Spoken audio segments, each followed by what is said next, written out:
Welcome back to the Rootless Minds Podcast. I'm your host, Noah Robertson. I talk to anybody, anywhere, about anything. And today I have on my friend and coworker, Rebecca. What's up? And that was our second intro. I just had to check if the video was on. Yes, we were talking about McGregor and Cowboy, and I was so glad I wasn't working that night because... You were very lucky. Yes, I was scheduled for Saturday, which I usually am, but I was scheduled for the morning instead. And I was so thankful because I really wanted to watch that fight. I don't enjoy watching any sports besides UFC. UFC's like fighting is the only sports I enjoy watching, like football, any of it, even though they're bashing together and crap like that. It's just boring for me because you get people that have never been explained the concept of football, and if you like put them in front of it and have them watch it, they don't understand what's going on. But everybody universally knows what a kick to the face means. And McGregor, he's a great fighter. He mainly fights southpaw, throws a lot of kicks, great kicker. And when you get grapplers up against him, like Khabib, that was a great fight too. Khabib, amazing grappler. He just took McGregor down, and he got that rear naked choke where he got this grip and he wedged his elbow into his back and was like compressing his face.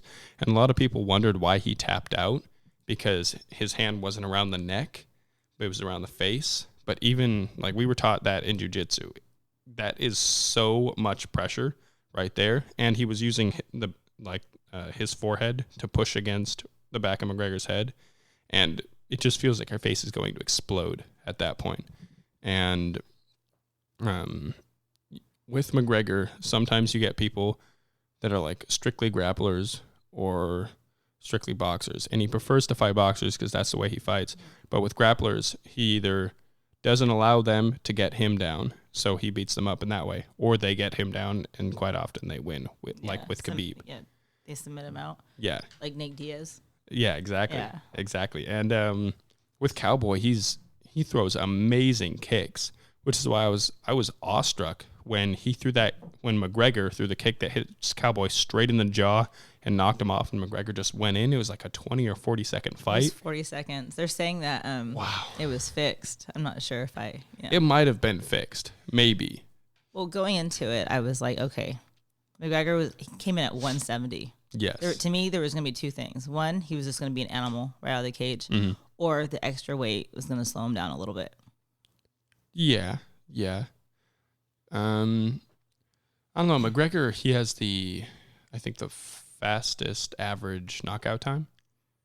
Yeah, he has the fastest average knockout time. So he's clearly a great fighter. He's not undefeated. Khabib is, though.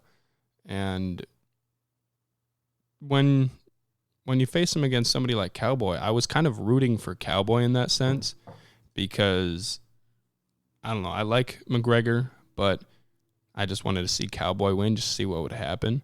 But then McGregor just demolished him. Totally demolished him. And I was there with my friends, and after he was down and like all the guys walked in, I was like, oh yeah, it's done. We're out. And we headed out immediately because we did our check a little while ago so we could head out as soon as possible. And I was actually surprised. A lot of other people didn't start heading out right then. Apparently they wanted to see the hand raised up and then leave. Doesn't matter to me. I already saw the fight. I don't really care who wins necessarily. I just like watching the fight itself. I love watching UFC. And I love UFC. Unfortunately, I work every UFC now, so I don't get to watch a lot of Saturday nights. Just when once in a while you'll hear that, oh, what? Everyone, make that sound. So you stop to look to see out. What, see what you missed. You barely missed it. You wait for the replay. Oh, yeah. I that's what happened to me with the Conor and Khabib fight. I was working that night, and I was in the kitchen, and I heard everybody go, oh! And this was during their fight at the end, and I rushed out, and they were standing up. Everybody was walking into the octagon, and I just stood there. I had like trays to run, but I just stood there and waited for the replay.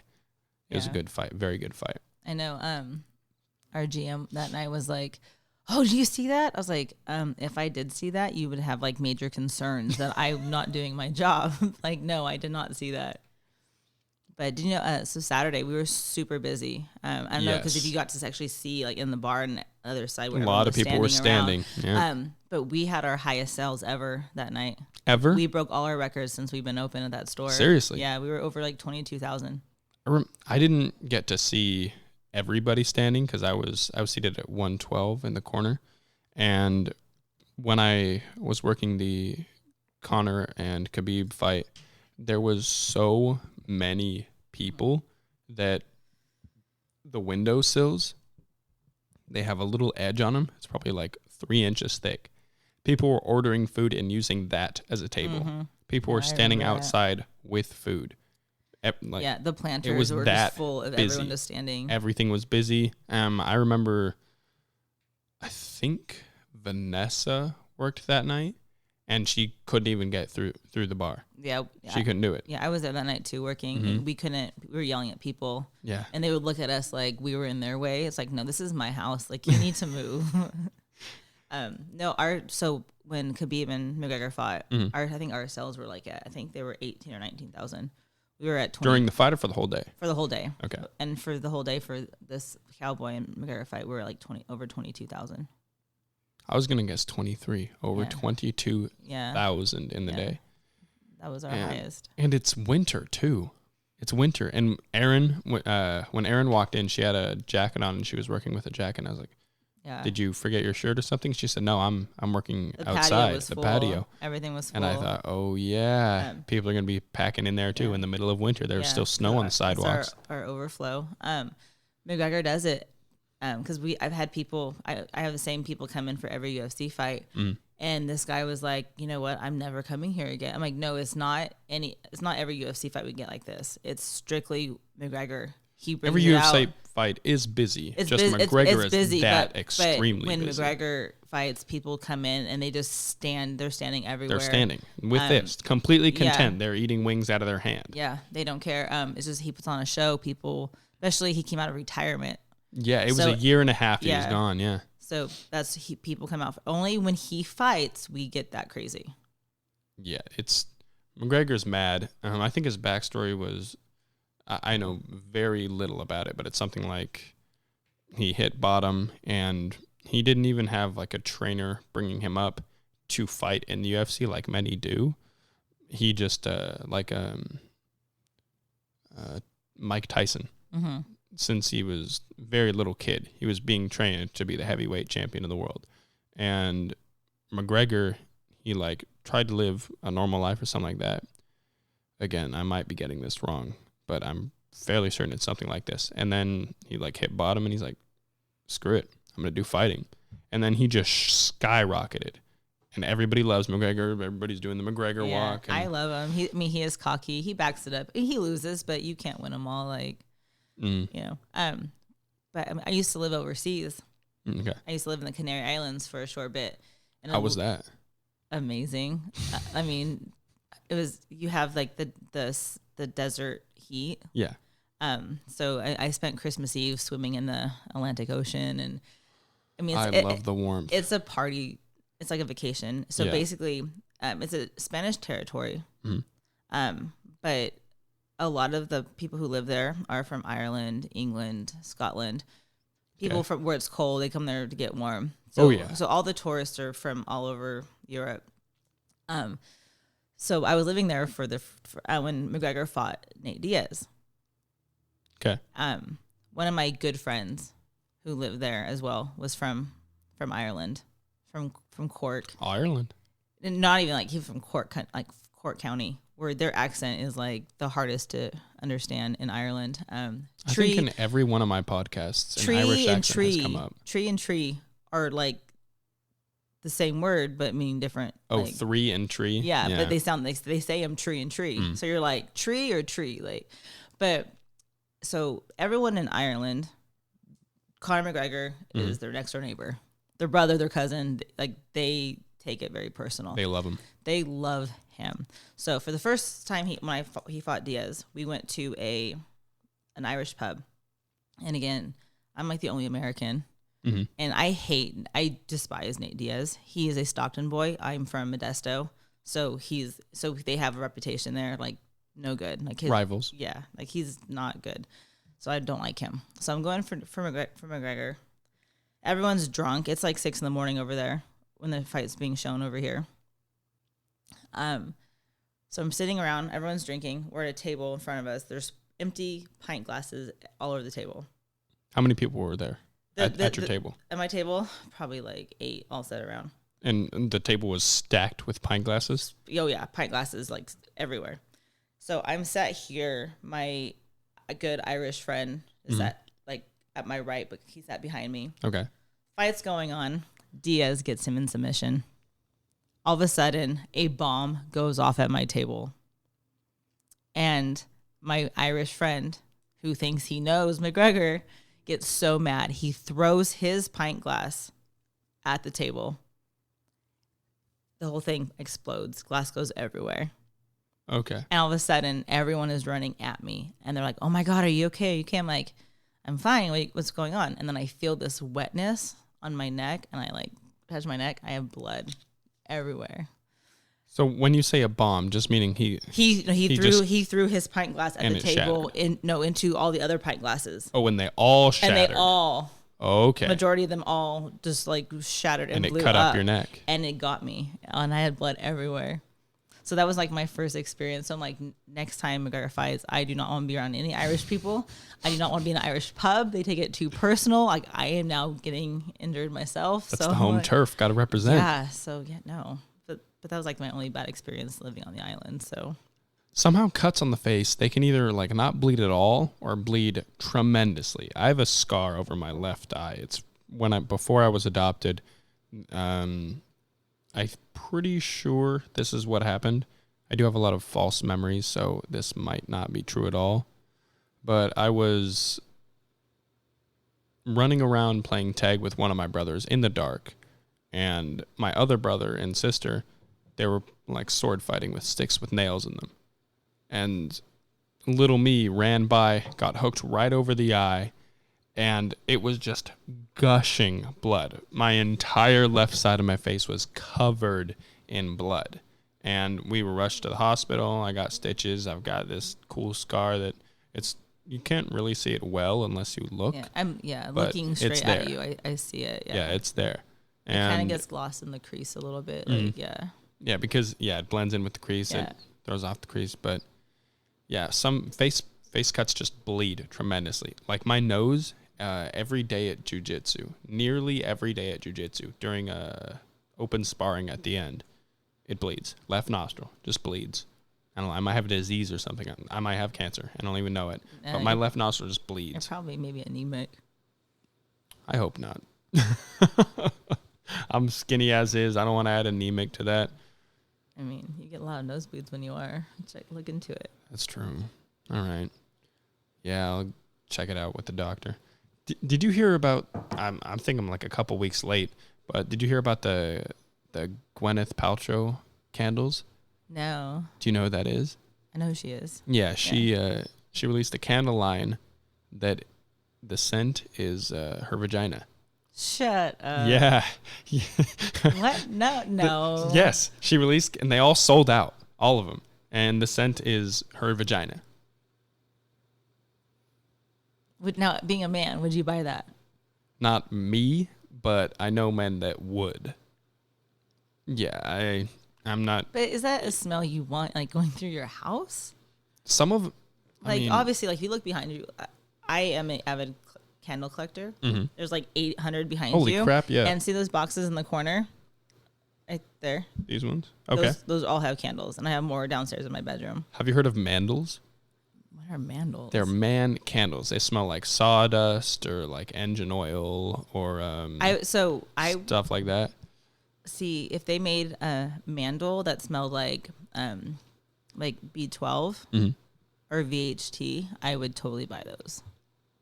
I don't know if you know what those are. They're probably something to do with weed. No. So VHT is what they use like in racing, like drag racing. They use it at the start line. Okay. They put it on the ground, and it's when they do a burnout, it makes it sticky, so their tires stick to the asphalt. Okay. But VHT, it smells like bubble gum. I'm obsessed. I used to go to NHRA all the time. What's that? The National Drag Racing. Okay. So I used to do that all the time. And then I dated a guy when I was younger who drag raced.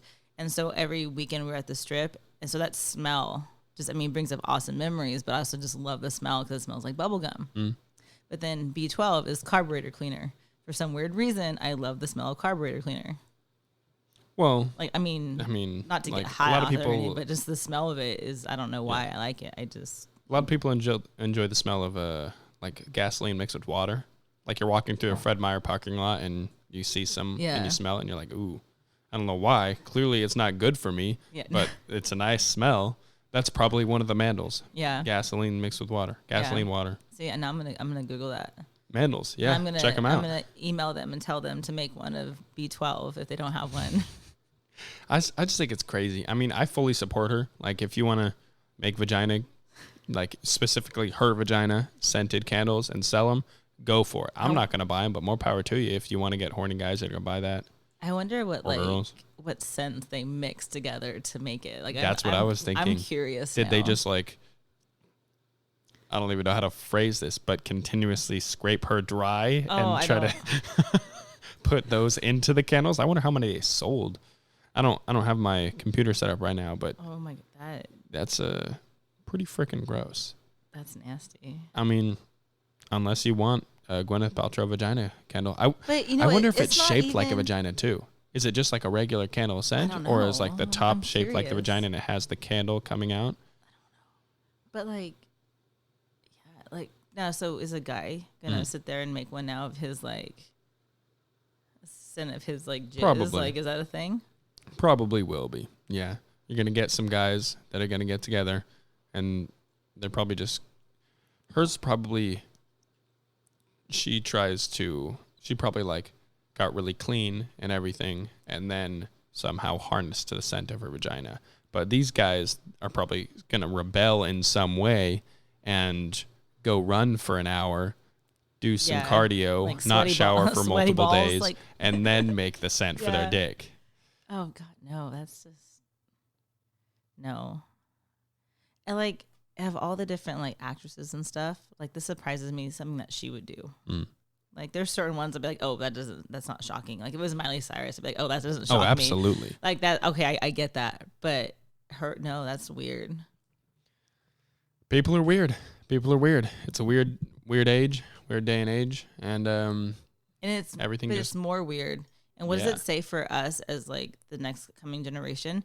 People are actually buying it. Yeah, people are buying it. I buy weird shit. Not that weird though. Like, what's the weirdest thing you think you've bought? Oh man, it's tough, but like, I like buying electronics. This isn't kinky weird like a vagina candle, but I think it's called a stylophone, and it's like a card. I haven't got this, but I want to buy this. And it's a card, and you attach a clip to it for the ground, and you attach it to a USB, and it's just a little card. And then you've got like a little keyboard at the bottom where you use the metal for the clip, and you tap on the keyboard, and it generates sound. Oh, it's like, but they have like full size ones of those. Yeah, but like this is just a little card one. Okay. I saw a YouTube video on it, and I really want to figure out how to buy one because I couldn't find it on Amazon or anything like that. But I'd really like to buy one. So I always have, although I'm not musically inclined, I could barely do "Mary Had a Little Lamb" on the piano. I can play the piano. You can't? Do you have a piano in here? I do not. But I started taking lessons when I was 8, and I took lessons for probably like maybe like 10 years. So you're a super genius. That's what you're saying. No, I read music. So being able to read music, I taught my son to play guitar. Mm-hmm. Well, he got lessons in guitar, but I taught him to read music before he actually started his lessons. Okay. So he already had a jump start on that. Because like guitar and piano is the same music. So being the fact that I can read piano music, I can sit down as long as I know since I know the chords and everything. Mm-hmm. I can sit down with the guitar and like play a few little easy, like Smoke on the Water and stuff like that. You mean with a guitar? Yeah, with a guitar, I can do it. Just the fact that I can read music, I'm able to do that. A lot of this just doesn't when you were saying that, like the same music, it's the same type of music as this one, and I was like, okay. No, like the sheet music. The sheet music. Yeah. And there's different sheet music for different instruments. I thought they just go by notes. Well, like percussion instruments have different than like piano and guitar. Like if you have like a trumpet, their music's gonna look different than a piano. Clearly, I was never in band because you have chords in like piano and guitar, trumpets and stuff. I don't think you have chords and all. I don't play those, but yeah. But because I have a sister that plays a flute and trumpet and a saxophone, and her music, I've seen it and I have no idea what's about. Is that chocolate wine too? It is not chocolate wine. What is it? That's just it's a red blend. Because you got chocolate beer. I got chocolate beer, yes. I'm a bit of a drinker, I'm not going to lie. I just think that's so strange. Good. It's Again, a stout, I approve, but it's interesting. Well, I saw it and I thought beer. I would totally try it out. So I'll let you know later if it's... Yes, please. I'm not going to drink it, but I still want to know if it's good. Yeah, I'm excited. That's gonna be on tonight's menu. And have you had chocolate wine before? Yeah. Did you enjoy it? It's okay. When it comes to wine, like I love wine, but I prefer something that's like in the middle of dry and sweet. So I'm very particular. So like red blends is like it's not too sweet, but it's not dry. It doesn't give you a weird aftertaste. So do you like the red sangria at work? Oh, that's my favorite drink. That's your favorite drink? That's my favorite thing we have. I drink those with the Henny inside. With all the fruit and everything. Oh yeah, I love me some sangria. I just know the names of beer. So often when I'm at work, people are like, "How was this?" I can tell you what people get and how often they get it. That's all I can do. No, I like all the new beers we get at work. I always sample, even if I don't like them. Like I despise IPAs. I think they taste like feet. They're gross. How's Hefeweizen? It's good. I like wheat beer. Like Hefeweizen at work. Like I would drink like our Blue Moon or Hefeweizen. Not Stella, during work though. Not during work. Yes. But those are the beers on tap that I would drink, like the Stella, Guinness. I drink Guinness. But like all those IPAs. What does Guinness taste like? Almost like chocolate beer. Really? Yeah. I don't know how to describe it. No. Because like I know Hefeweizen is like a fruity taste and things like that, but it has Guinness. I just always wondered what it's like. Yeah, I don't know how to describe it. It's darker beer is an acquired taste. Okay. Yeah. Okay. Yeah, I had a beer. I was out camping with my mom, dad, with my family, and I was like, yeah. They jokingly said, "You want some beer?" I was like, "Of course I want some beer." And I took a sip of the beer, and I was like, "Oh, it tastes great. Love it." Ugh. This was when I was much younger, and I don't really enjoy why people. I don't understand why people want to drink something that doesn't taste good to them. It depends. Like I like beer, but again, there's certain beers that I find repulsive, like IPAs, like Mac and Jack's, Manny's. I can't do those. I try. Yeah. Like I want to like them because they're so popular, especially here in Washington. I never knew what an IPA was until I moved to Washington. Don't be a sheep, Rebecca. Don't like things just because other people like them and you don't. Okay, obviously you see me. I don't live that lifestyle, but beer, yes. Like I try. But too, also I want to look around. The more this place is pretty freaking cool. Like for the people looking on YouTube, her sister built this. Was it last night? Oh no, probably like a week ago. We are children. We are. How old's your sister? She's 31. She'll be 31-year-old built this, and they don't have kids living here, do you? No, we don't. We do not. We fail when it comes to adulting. Like we haven't figured it out yet. Oh, I talked about this on my last podcast again. Adulting doesn't mean stop having fun. It just means be responsible. Like still have fun. Go for this. Build this if you want to. But no, they're awesome. Like they're tiles. They are magnetic. Like when I was a kid, we did not have things like this. So why should I be deprived now? I still have Legos. On my dresser, I still have Legos. Legos are awesome. Legos are amazing. No matter how old you are, like you don't outgrow them. Like I have. Unless you outgrow fun. Exactly. Like creativity. Behind me on the sofa, like we have stuffed animals. Like here we are. Like there's a dinosaur and a lion. That is a porcupine. Thank you very much. That is my. That's a porcupine. He's had a rough life. Yeah, he's had a rough life. I mistook him for a lion. He's had a pretty freaking rough life. But even in my bedroom, I have like if you walked into my room, you would see all the stuffed animals and you think, okay, this belongs to like a 8-year-old child. No, it belongs to a 38-year-old child. Don't get it wrong. I have this huge, it's like the size of a body pillow, but it is a pink hippopotamus. It's huge. I sleep with it. Size of a body pillow for you or for me? For me, like my size. Because you said 5. I'm 4'11" and 7/8. Don't forget the 7/8. 4'11" and 7/8. That's very important. Yes. Wow.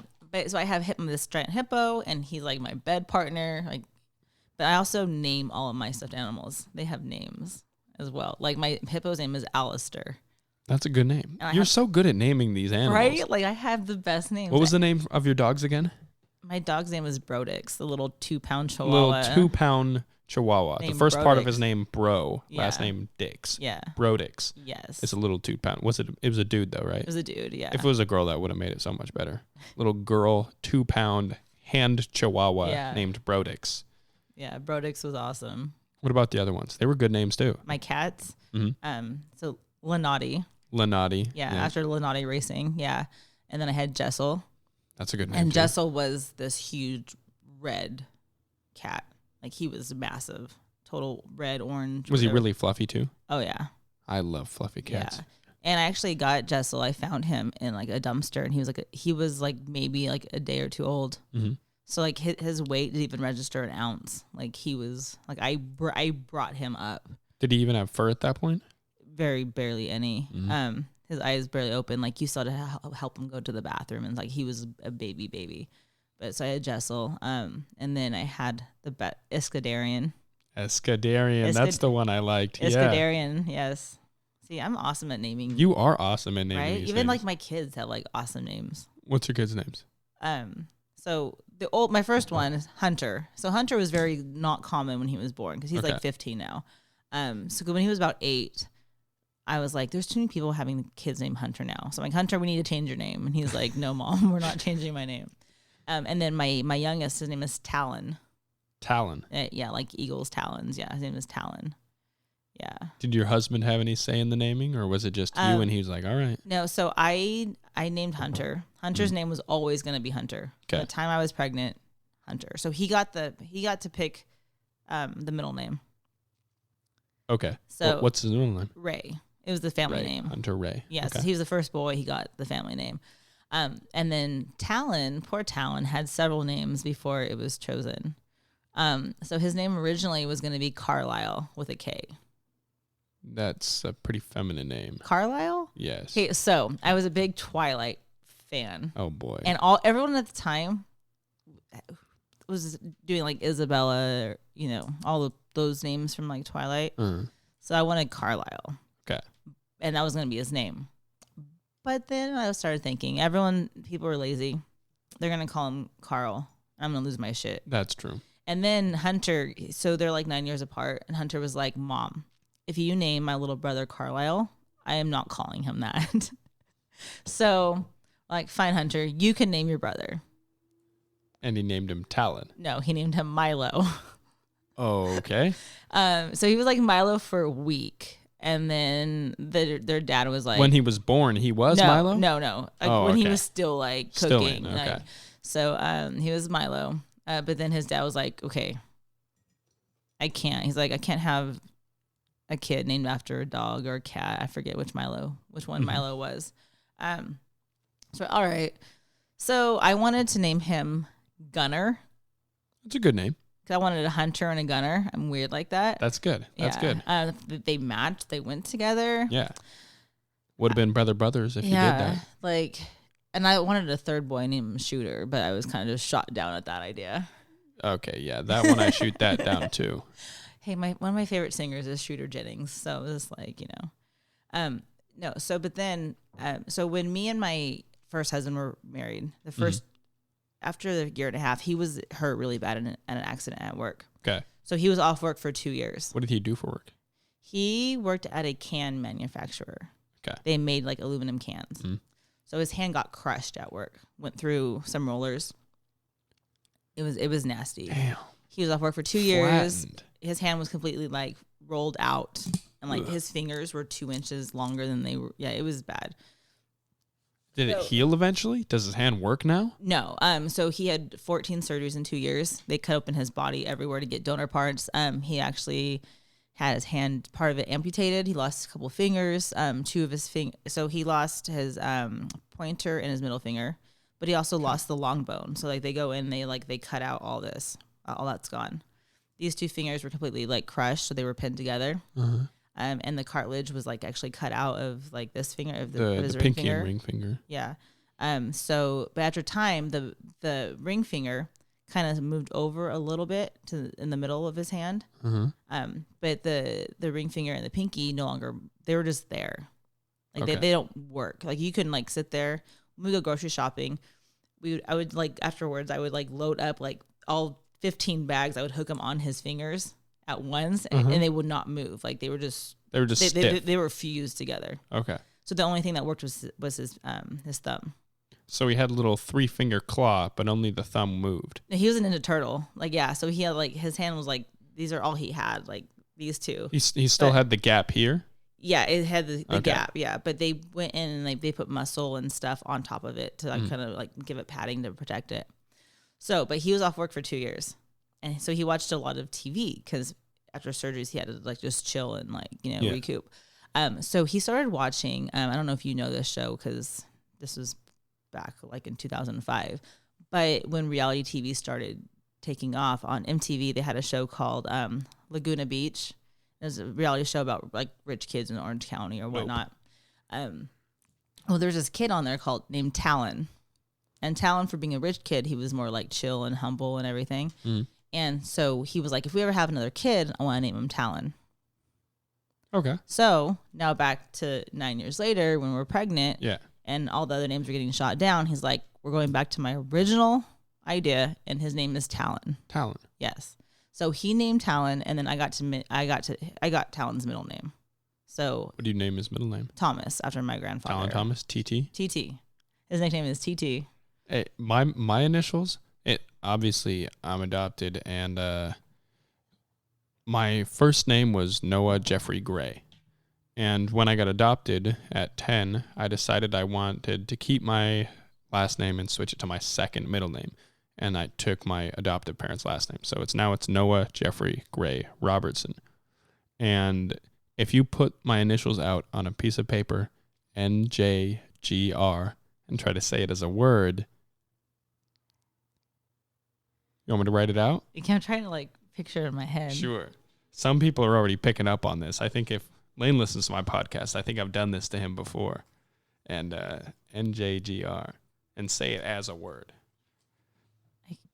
I want to try. You'll see. I got pen and paper right here.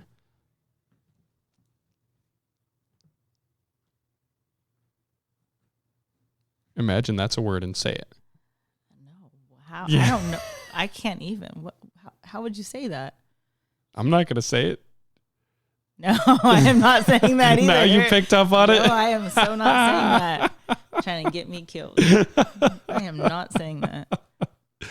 It's so funny because I didn't notice this until I was at work. This is probably like a year ago. And whenever we get drinks for ourselves, we put like our initials on top. And for some reason, I decided to do all my initials, and I wrote NJGR. And somebody walked up and said it like in a questioning tone, like, huh? And they said it, and everybody was like, whoa. And I was like, what? And they said, what did you just say to the person that said it? And I was like, those are just my initials. And that's when I realized I have a gift.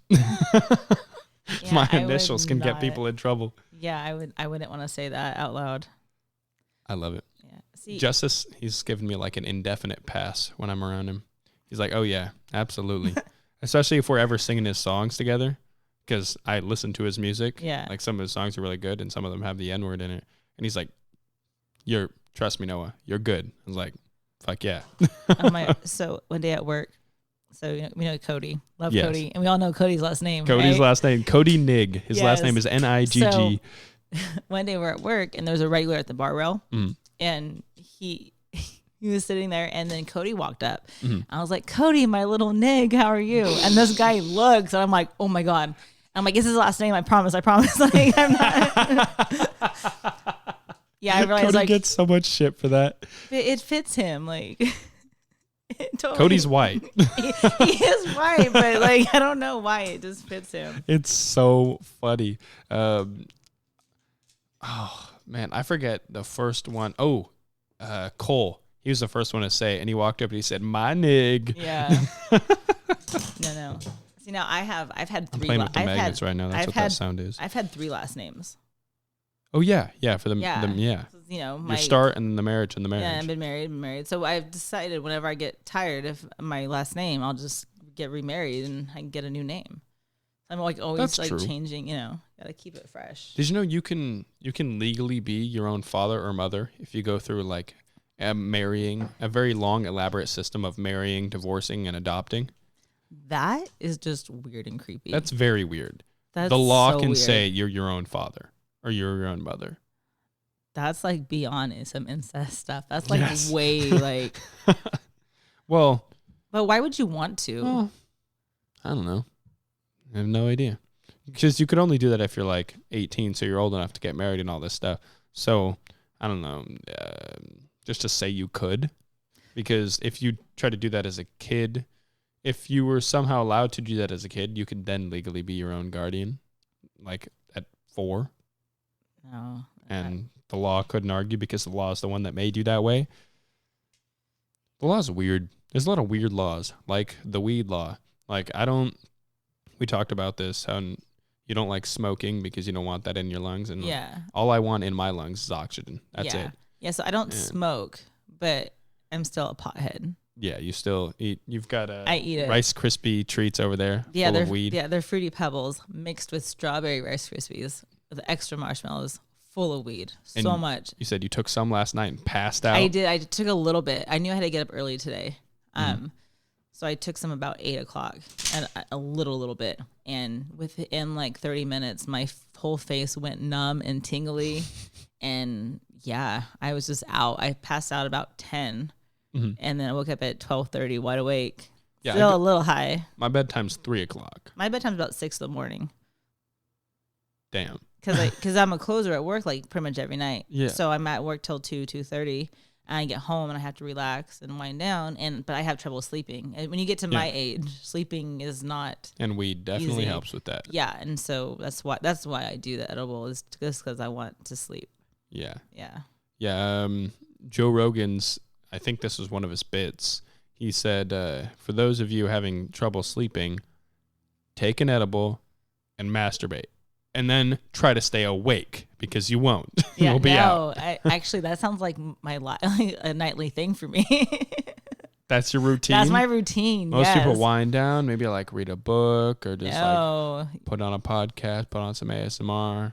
You're like, Not this girl. I'm going to take some cannabis and I'm going to masturbate. That's your plan. Yeah, because you're stressed sometimes after work. Like Yeah. you do the same thing. Yeah, People suck. We're servers. And Yeah. I enjoy people. I do But too. majority of people at work can be very annoying. They're assholes. Like, Yes. just like say it, like they're assholes. Yeah. So sometimes I'm stressed, and that's a good way to wind down, get my stress out, get tired. Yeah. Sometimes I even seduce myself in a bubble bath first. I'm single. Someone's gotta seduce me. So like I light the candles. I put on like the slow jam in the background. Get a bottle of wine. I'm imagining you with your chocolate beer in your bathtub with bubbles and everything, and you're just, oh yeah, Rebecca, you're so fine. You turn over. Thank you, Rebecca. I don't go that far. I don't like compliment myself and stuff. But yeah, I get, I set the mood though for myself. I choose to believe you do compliment yourself. That's my choice. You definitely compliment yourself. You do that. Thank you. What was I saying beforehand? The weed edibles. I don't Joe smoke Rogan, right now. yeah. Joe Rogan.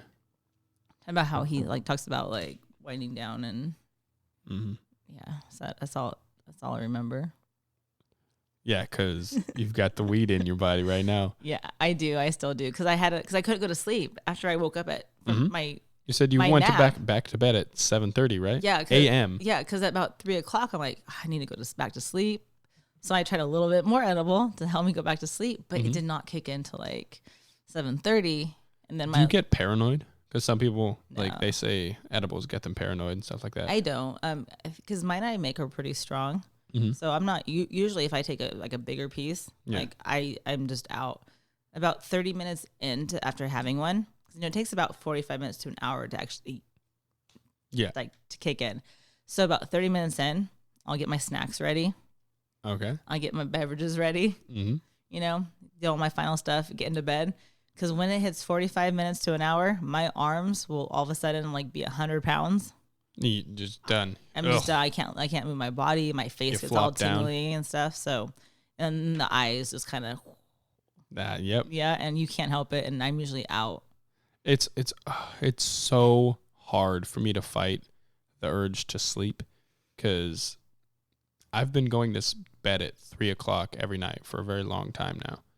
And as soon as 3:00 hits, if I try to stay up later, it's just, I can't do it. I wish I didn't have to sleep, honestly. I wish I did not have to sleep. If you had to one of those, if you had to have one power, what would it be?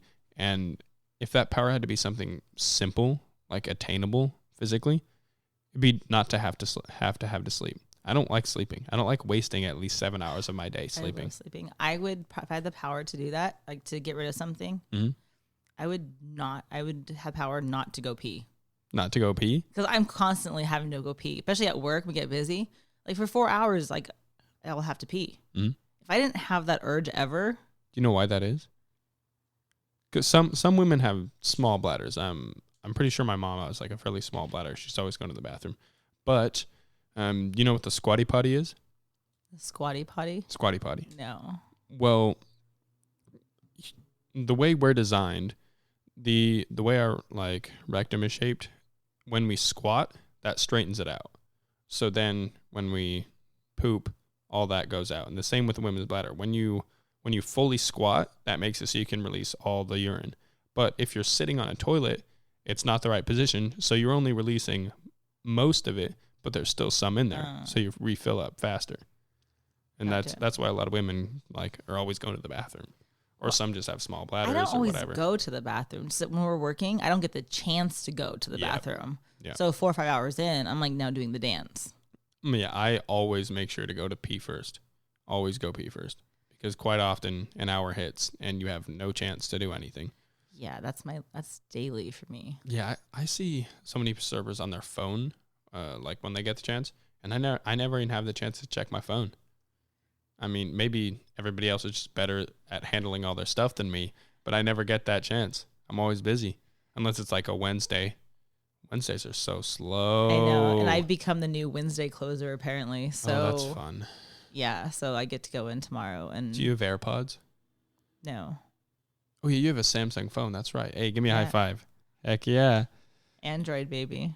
You should get some sort of Bluetooth headphones and just have one in on Wednesdays and just listen to my podcast, Rootless Minds Podcast. Subscribe.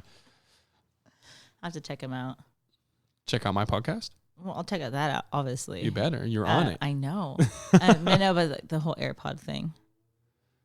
Oh, don't get AirPods for your Samsung. Well, not AirPods, some sort but of Bluetooth headphones, like Raycon, maybe. I don't know. I know there's better ones, but Raycon's very popular. Yeah, but here's my issue: is I'm really bad at charging things. Mm-hmm. Do I have them on my neck? I just don't. I've got Bluetooth headphones. They're Trex Air by Aftershocks. Those things last 2 days of battery life, and they just sit around my ears. Yeah. I always have them on, except when I'm at work, and they just, because they conduct the sound through the cheekbones into the earlobe, they don't cover up the ear, so you can still hear everything around you. So quite often I can be listening to some music or nothing at all, and they're just still in my head. I love those headphones. Those headphones are amazing. Check them out. If you don't like earbuds in the ear and they get uncomfortable, they get hot, they get sweaty, they get itchy or whatever, because they always did for me, check out bone conduction headphones. I recommend the Trex Air by Aftershocks, the second one. I love them. Yeah. Sponsor me. Yeah, I made 6 cents off this podcast. Did you? Yes, I did. Baller, look Heck at you. Yeah. For those listening on Spotify and Anchor, you're helping me get 6 cents because Anchor's an RSS feed. I mean, for those listening on Spotify and Anchor, they've already heard this ad, but to upload to Spotify and many other platforms, you need an RSS feed. I don't even know what that is, but I just got one because I needed it. And it will distribute the podcast. As soon as you upload it to Anchor, it will distribute it to all the other platforms you have hooked up to it. And Anchor doesn't require a minimum listenership to get sponsorship. And they will immediately sponsor you. And they pay $15 per 1,000 people listening to the thing, podcast. Wow.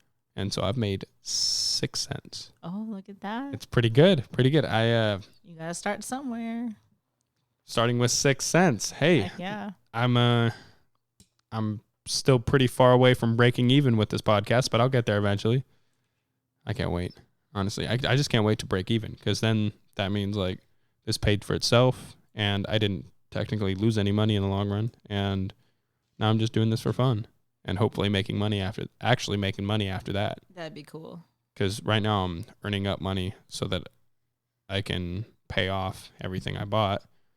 I'm not in debt. I bought them with my own money, but after it's all fancy. Thank you. I didn't realize you were bring all this set up. Yeah, I've got the whole thing. We're not just gonna do it on my phone. I mean, some people, if you do want to start a podcast, you don't have to dedicate to having equipment like me. You can start on your phone. You can start with some headphone microphones. As long as you start and you're having a conversation and you enjoy it, you're good. I did a lot of research on YouTube about everything to get, and they all said don't dedicate to the $400 microphones and stuff like that, because you might not even like podcasts or doing podcasts. And I've always enjoyed talking to people like this, just sitting, talking for hours, maybe eating some food or something like that, and just monetizing it, putting it on the internet. That's just way better, because I get to do the same thing, but then I get a chance for other people to listen on the conversation if they want to, and possibly make money in the future. I need to fix this stand. It's been bothering me. There we go. Is that better? It just wasn't in all the way, and I was paranoid that it was going to fall off or something like that. That's good. What's your favorite candy? Because there's Reese's everywhere, and you said that's your sister's? Yeah, that one's hers, yeah. So I love Reese's, but my favorite candy bar is a whatchamacallit. Whatchamacallit. I've heard of those. I've probably had a couple, but not often at all. They are life-changing. Life-changing? What do they taste like? Heaven. Like an angel came down and kissed you on the mouth. That's what it tastes like. It has little crisp in it. I don't know. It's chocolate. It has caramel. Okay. Chocolate, caramel, crispy. Caramel. My favorite candy is Reese's, but my favorite candy is chocolate and peanut butter. And because Reese's you can find everywhere, that's why they're my favorite candy. But they don't taste the best, chocolate and peanut butter. If you get Dove salted chocolate and peanut butter, that stuff is amazing. My mom put some of that in my stocking this year, and I love her forever now because it's so good. I like the Snickers peanut butter. There's Snickers peanut butter? Yeah. I'm definitely checking that out. Yeah, they're just little squares, and it's just Snickers chocolate with stuff with peanut butter. I love that. Chocolate and peanut butter is an amazing combo. Oh, yeah. Was it Baskin Robbins? Their chocolate ice cream with the peanut butter in it. Oh, yes. So that's the best. Chocolate peanut butter ice cream is amazing. I went to Canada. I have some in my freezer. You went? Can I have some? It's so good. Can I have some after the podcast? Totally. Help yourself. Frick, yes. And I went to Canada, and you know how we have Tillamook here? Yeah. They have Cow's ice cream there. And the Cow's ice cream also produces cheese, like the Cow's brand. Yeah. And it is the best ice cream you've ever had in your entire life. We were up at Whistler, Canada, and they have a little Cow store there. And my dad was like, all right, let's get some ice cream because it was a hot day, and it's Cow's ice cream, and we're all addicted. And we walked over there, and they have one of those line things that forms the line in an S shape. Mm-hmm. And then the line was going out the door and around the building and 20 people down. Was it worth the wait? It was so worth the wait. We got little tubs, like a pint of ice cream, and we ate half of it this day, half of it the next day in the morning, and then the next night we went and got more ice cream. We had ice cream every day there from Cow's. And this is pretty ingenious strat. My dad thought of it. he bought ice cream from the store, and we would wait in line at Cows and eat our ice cream, waiting to get the good ice cream. That ice cream would like tide us over for the really good ice cream. And Cows ice cream's the best. I love it. I'd die for Cows ice cream. Oh my gosh. It's so good. My mouth's watering right now. I don't even know if I ever had an ice cream that I thought was that good. It's amazing. It's so good. It's like, you know how, this might just be me, but quite often there's things that taste absolutely amazing, but you can only have like a very small portion or else it just becomes overwhelming. Yeah. It tastes like that, but it's even more amazing that when it becomes overwhelming, you just don't freaking care. You just keep eating it. You keep going. Even though you feel terrible, it's so good. You just keep shoveling it in. I love Cows ice cream. I got the chocolate peanut butter ice cream because that's my favorite combo. And my favorite version of Reese's is the wafer bar. Reese's has a wafer bar, like wafer cookies. The fast break? Is that the one? No, it's, you know how Kit Kats have that wafer cookie in the middle? No, I've had a Reese's that has, It's I've so had that. good. I love those. I love Reese's. I love that Dove version of Reese's that tastes better, but those Reese's wafer cookies are just heroin for me. And Reese's used to just be the cups, and then there was like mini cups, and then it was Reese's Pieces, and now they have just tons of different brands. They've got a Reese's Take 5, pretzel, caramel, peanut butter, peanuts, and chocolate bar. This kind of sounds like a Snickers, but I love Reese's. I love chocolate peanut butter. Any brand that does chocolate peanut butter, I approve. I sleep with a bag of Reese's like on my bed, like on the bed. Yeah, because when my munchies kick in from all the weed, from my edibles, I need that snack. I don't want to get up and have to, because I'm just out of it. So I actually sleep. On my bed, I have like my laptop next to me, and next to my laptop, I have a bag of candy. Okay. And sometimes because when I'm high, like when I sleep, I more nap when I sleep. So I'll wake up like every hour to 2 hours.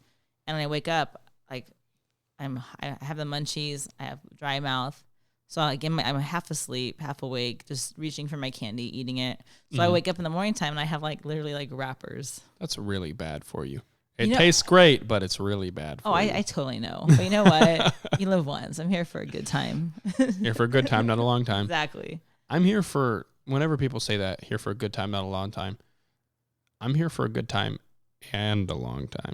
Because I can just prolong the good for a while. Yeah, but you think of how long everything's existed. We're not here for a long time. No, absolutely. Yeah, like, I'm here to prolong the amount of time I can be here. Like the women in my family live forever. Like back in the 1800s when people were dying at 30. Yeah. My great-great-grandmother lived to be 104. How your last woman relative that died, how old was she? Well, my grandmother passed away a year ago today, actually. Today's the 1 year anniversary of her death. She had like health problems, but I think she was 83 or 84. That's a good age, yeah. Oh yeah. And then her mother, my great grandmother, passed away. She was 91. So that's like still pretty good. And before that, you said great grandmother? I think it was my great or my great. I'm not sure which one, but she lived to be 104. Yeah, before all the health care and everything. And 104. That's very good genes. And was she smoking? Because no, a lot of people smoke. They didn't smoke, but where my family's from, they did snuff. I don't know what that is. So snuff. I was trying to think. So snuff is like the woman variation of chew, like chewing tobacco, like men do. I didn't realize chewing tobacco was a gender specific. Well, no, but snuff. If you said snuff, that was more of what the women called it. Pink branded, so like that. I guess so. Sure. But they would do that.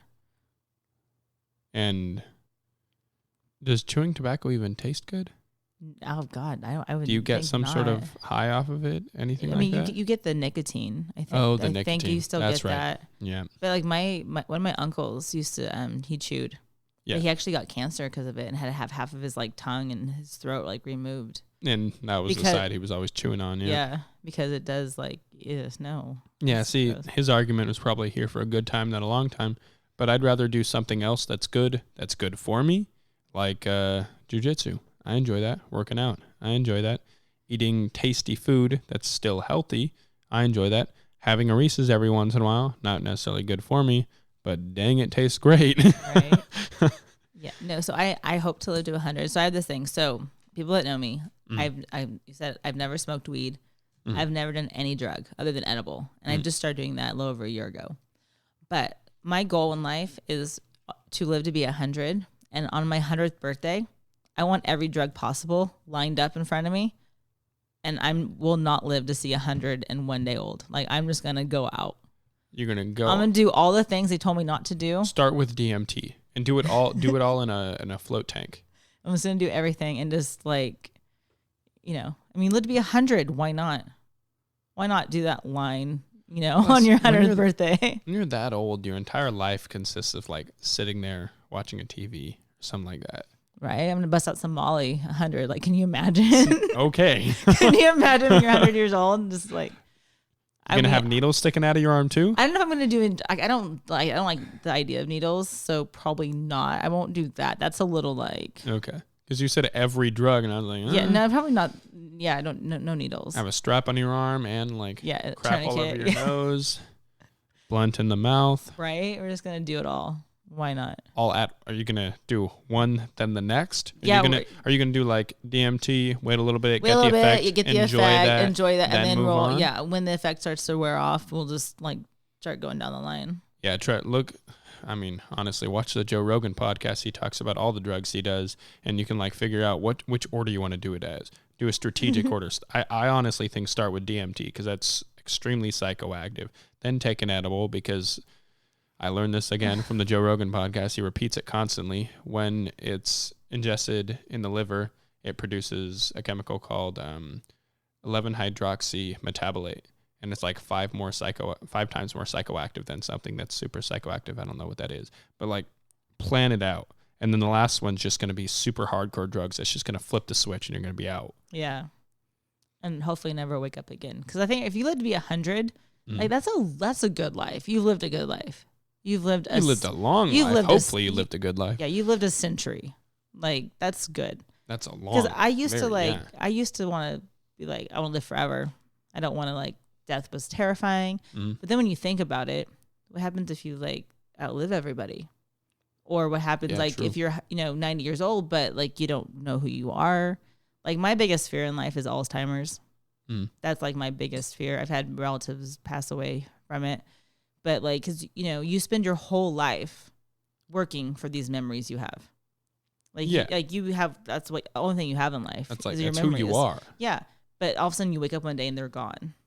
To look at your child and not know who they are. That's also that's terrifying to me. Yeah, that's also a reason I don't really want to do drugs and stuff, because then it just takes away it just dulls my mind or changes it, and then I don't really feel like myself. And even when I'm in a different mood than what I am normally, I don't even enjoy that.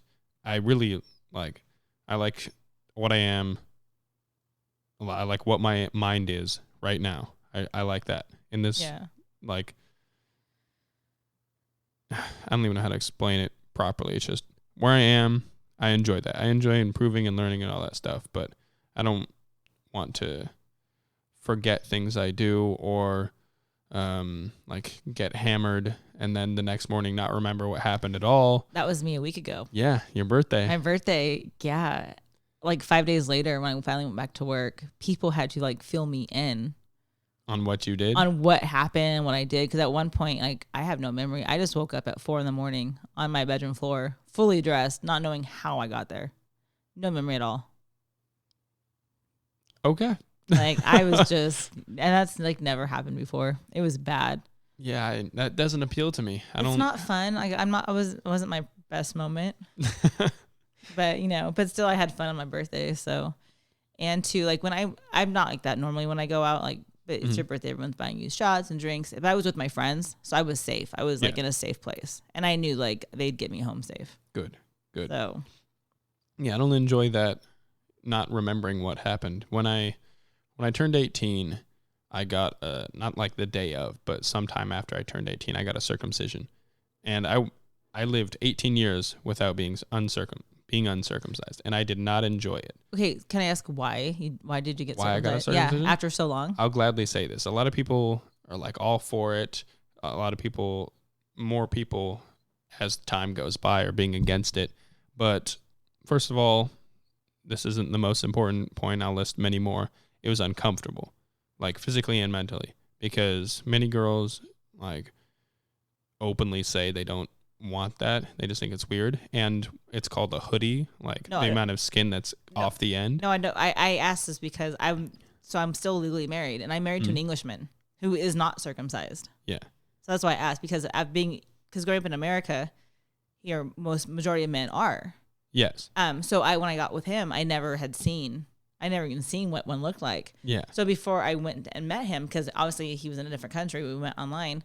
I had him send me a dick pic. Yes. I've never asked for one, but I was curious, and I was like, I saw it worked. But being a woman now, I prefer an uncut guy. Good for you. I prefer it. Like, it's more fun to play with. I'm not gonna lie. Like, there's more to work with.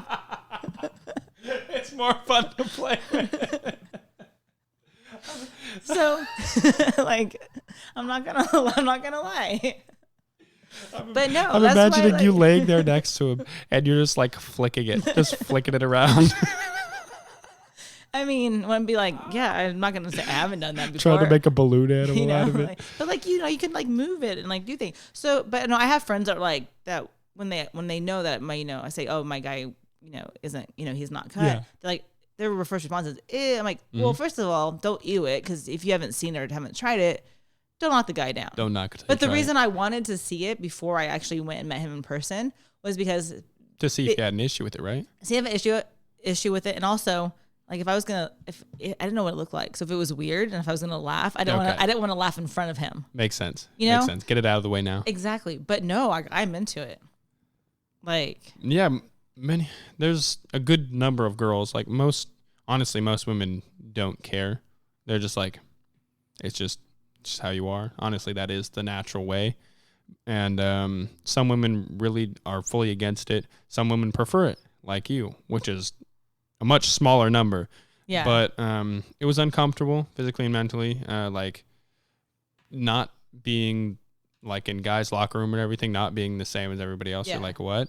Especially as a kid. And physically, because it's just men's underwear. It has that little weird like pocket slit in the front where you could put your penis through and like pee out of. I think that's what it's meant for. I don't know. I think it is too. And sometimes it would get stuck in there and it'd be very, very uncomfortable. It would get pinched if I were to sit down or anything. And it was longer than average. Like, I looked up the average. The hoodie on the end was like longer than average. And so you just had more extra skin then. Yeah, I had more extra skin. And it's very uncomfortable. And this study was like performed in Africa, where they had like they are far less clean than we are. And you're more likely to get like an STD. You're more likely to like acquire AIDS and stuff like that, and also dick cheese. You know what that is? Oh, no, I do. That's why you got to keep that shit like clean. Yeah, you got to keep it clean. Because you have to like actually pull it back. Yeah, you got to pull it back. You got to clean it. Exactly. Because like I was talking, actually, this was a conversation a few weeks ago at the bar with my bartender. Mm-hmm. Because apparently she was with a guy. Okay.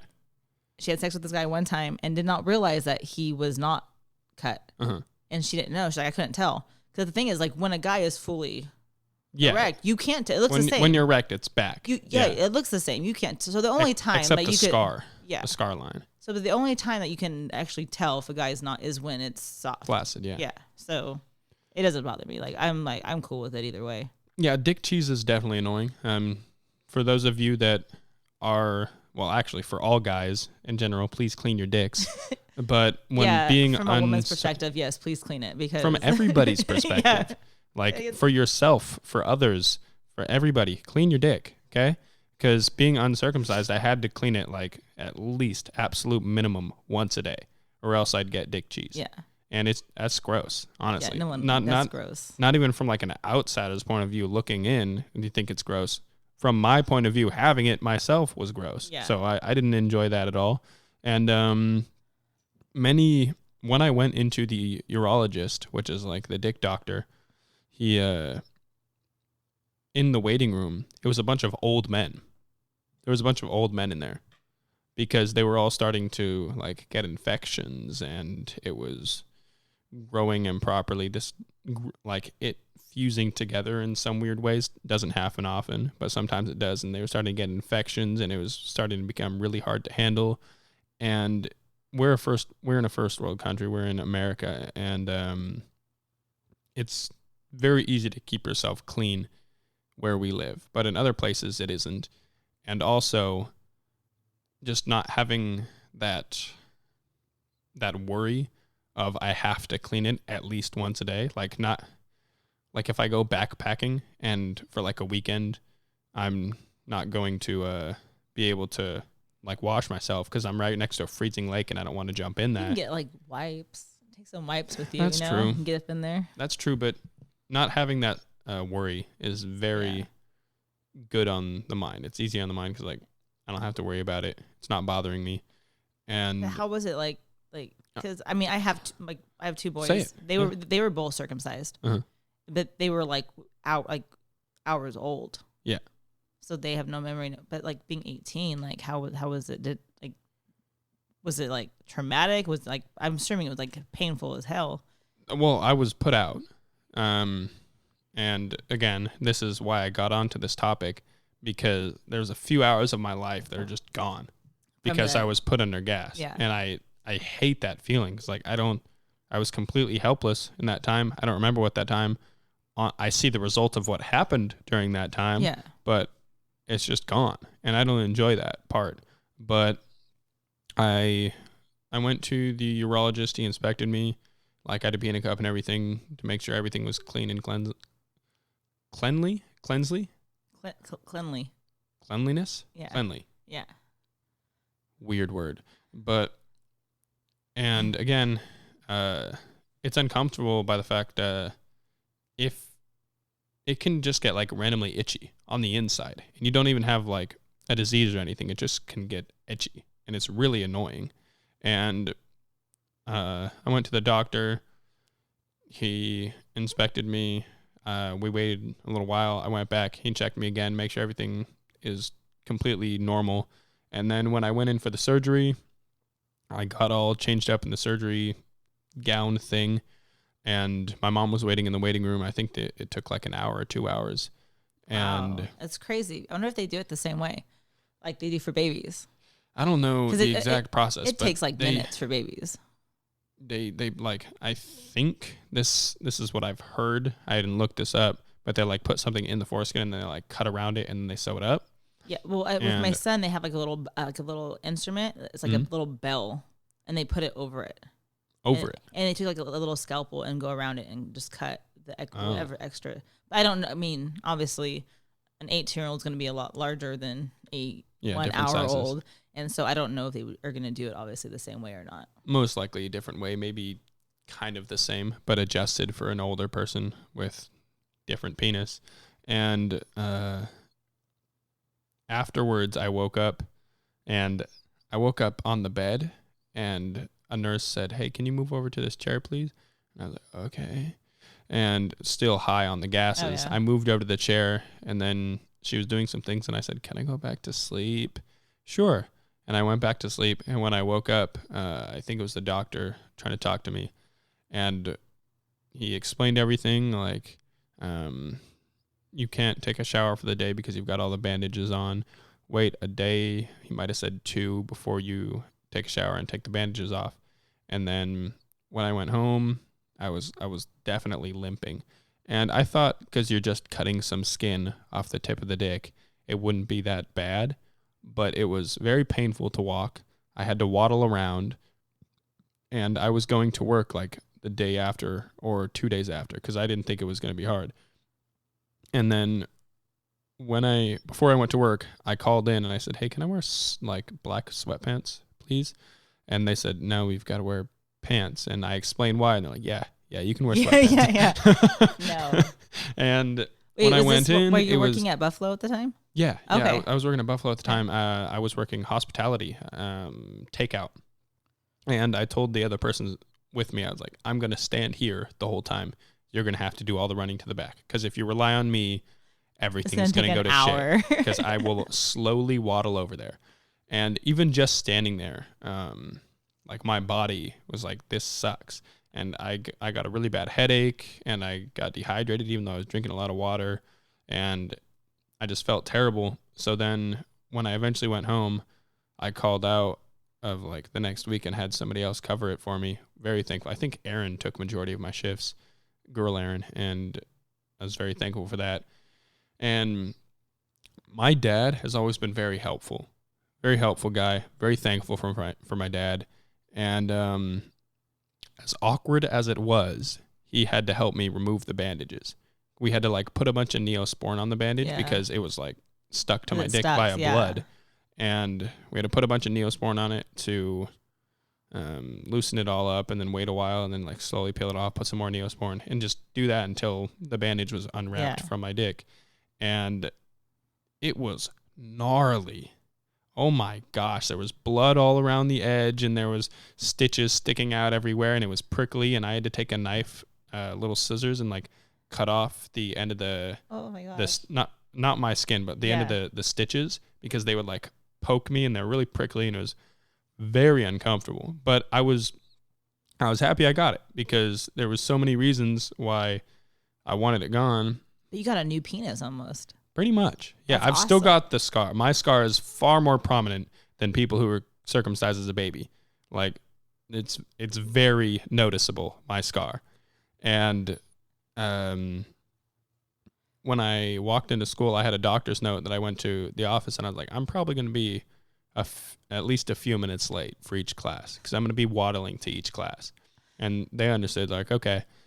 And I told all my friends, and before I even got the surgery, because I was proud, I was like, finally, this is happening. And the entire school knew very quick. It was hilarious. People from other schools knew that like somebody at 18 got a circumcision, and they're waddling around their school. And when I walked into my German class, everybody was like, hey, when I waddled into my German class, everybody was like, Noah, and they were clapping for me. Yeah. And after that, I started making a lot of like circumcision jokes. My German teacher, Frau Lockwood, amazing, hilarious, great teacher. My favorite teacher, definitely. She didn't pick up on it at first, but then she eventually picked up on it, like that I got a circumcision, and that's why I was waddling around. And at one point, she said, "There's like she was saying this in regards to people looking at their phones, like under the table." She said, if I see you catch your phone, you're going to put it up in this charging station, and you're going to leave it there for the rest of the class. There should be no reason you're looking at your lap and smiling. And I raised my hand, I was like, there is for me. Oh my gosh. And I just made a bunch of jokes like that. And it took a very long time to heal. Naturally, the skin healing up, the stitches started to like grow out and like fall out. And a few of them I had to like pluck out because they were stuck and it was like hurting and stuff like that. It took a while to heal, but I'm like fully mobile now. Everything's fine. And I'm very thankful I did it, because now I don't have to deal with all the issues like of being uncircumcised. Yeah. But have you noticed? Especially for older Noah. See, I've heard that if you're uncut, you're more sensitive. Yes. I fully agree to that. Yeah. So, uncut, you are far more sensitive. Also, I'm still young, so I've still got raging hormones, and not being able to touch your dick for weeks was horrendous. So how long were you at a commission for? Oh, a while, definitely, at least 2 months. But it, like in 3 weeks, I was like, I need to do something. I'm going crazy, because if guys don't get that crap out of their bodies, they make dumb decisions, and they're thinking with their dick all the time. So with like the bottom 2 inches, just this, I went for like literally 2 hours. Did you have a little wink? Yes, just this. Just the bottom 2 inches. The rest of it was all bandaged up, so I could only work with the bottom 2 inches. and I was going for like 2 hours. And were you like finally, sweating? yes, yes, I was. And I finally got it out of me, and I was so relieved. Well, yeah, I couldn't imagine because like so a woman has a baby, like you're told to avoid sex for like 6 weeks, up to like 8 weeks. It just depends like how the whole process goes, but we can still rub one off. You know what I mean? It's like we can still like get our stuff out. Yeah, that was sort of my equivalent. So I couldn't imagine like not to be able to at all. Yeah. But most men don't. So like awful. with my first one, my husband at the time did not let me go 6 weeks. He made it 2 weeks. And I'd say like, and like we had a discussion. Husband has his priorities straight. Yeah, right. And like we had the discussion earlier about how horrible my first childbirth experience went. So that sexual experience was probably the worst one of my life. It was very painful. It was consensual though, right? It was. Okay. You know, because being a wife, I want my husband happy. Like I'm trying to please him. But yeah, it was painful. I wouldn't want that. I wouldn't want that. Yeah, because I had like stitches and all that, and like I don't want the girl to be in pain unless it's like slap ass or something like that. It was not the best experience, but you know, he was happy, so that's all that matters, I guess. It's not, but okay. I don't know, like in his mind it was, so I mean, whatever. You matter too, Rebecca. You matter too. I know this now. I was young, I was dumb. Young, dumb, and broke, young, dumb. Right? Amen. Now I'm just old, dumb with You're not old. Decent money. Compared to the staff at work, I am one of the oldest people. Yeah. I think Sierra is the oldest. She has me she's I think 2 years older than I am. Yeah. I think she's 40, 39 or 40. Mm-hmm. And then Aaron and me are the same age. Is Paul older? Paul's older. Yeah. But I am older than 3 of our managers. Yep. Especially David. David's 21, 22. Yeah. But he is probably one of my favorite managers, though. Oh, absolutely. I love David. At first, I'm not going to lie, when we all found out that he was being promoted, we all had our hesitation, you know? But I didn't. A lot of us did. But it's fair. Just because he didn't get the server aspect. Yeah, it's because he was always working in the kitchen. Yeah. I mean, he was hospital when he first started, but he, moved up pretty fast. But so being in the back, he would get angry at the servers a lot and stuff. And so I never had an issue with him. Like he's never had an issue with me, but the other servers spoke their concerns when it was said that he was going up, but he's awesome. I love him as a manager. He's my favorite manager. Joe, you used to be my favorite manager. I still love you, but David, he's number one. Yeah, he's my friend, and he's a great manager. He gets shit done. You can talk to him. Yeah, he's awesome. He's got like no downfalls. Yeah. Maybe I'd say the only downfalls are like he doesn't know how to do everything yet, because there's still some things that rarely happen that only managers that have worked there for a while know how to do. Yeah. And I love he's in that scenario. when I'm bartending and I'm getting like my ass kicked because all the tickets are coming up, my rail's full, and he has to come in behind the bar and like help me make drinks and stuff. Yeah. That's the funniest thing to watch. Watch him try to make the drinks. Yep. Because he will help you. He will hop on and help you. Yeah. Even if he doesn't know what he's doing, but he. Which is awesome. Yeah, very helpful. I'd rather have him back there than Paul. Putting Paul behind the bar is no. Why is that? He gets kind of grumpy. Is that it? Well, no, it's that he doesn't know what he's doing. Like he'll sit there and stare because we have like 30 beers on the tap. Yeah. And so he doesn't know where anything's at. So he just stands there in the way, just looking to figure out where everything's at. So yeah. But no, he does. Oh, putting him in the kitchen. Why is the kombucha like strictly 21 and older? Is it like it's alcohol? Is it the one we have super high alcohol content?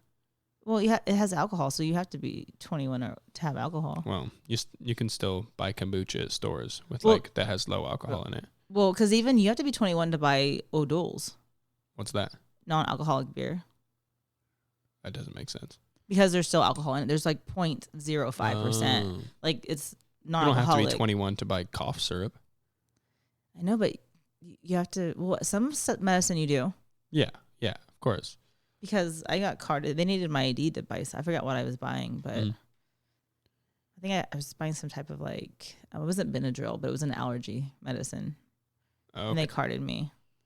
Is that Stella Grass from work? No, it is not. I think we sell them, right? Don't we sell Stella glasses? No. We sell a lot of the glasses, that's for sure. One time a year when we do that children's thing. The Boys and Girls Club? Yeah. We'll make buckets and we'll put certain glassware in that was fun. That's why that was my I do favorite have shift I've ever worked. I've worked 2 of them. Was it Field Day? What was it called?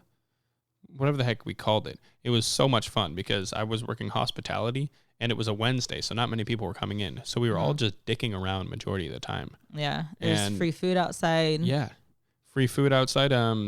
Famous Dave's came over. They bring ribs over and we have food that we put out, yeah. We had food. They had food. There was the raffle. Vanessa won that TV. That big TV. I was so mad. Mm-hmm. I bought like 4 tickets, I think. I think she bought 1. Yeah, I don't know. Yeah, she got lucky. She got real lucky. And at the end of the night, we still had buckets. And like an hour would pass and we'd put a discount on the bucket. And then another hour would pass and we'd put another discount on the bucket. And we did that on glasses individual too. Because I bought a bunch. Yeah, there was that big stack we finally brought in that was like lined with glasses. And the bucket was like 2 sauces and a scarf and the bucket and a glass and like a thing of bubbles and I think something else for $5. Yeah. Which is a great deal.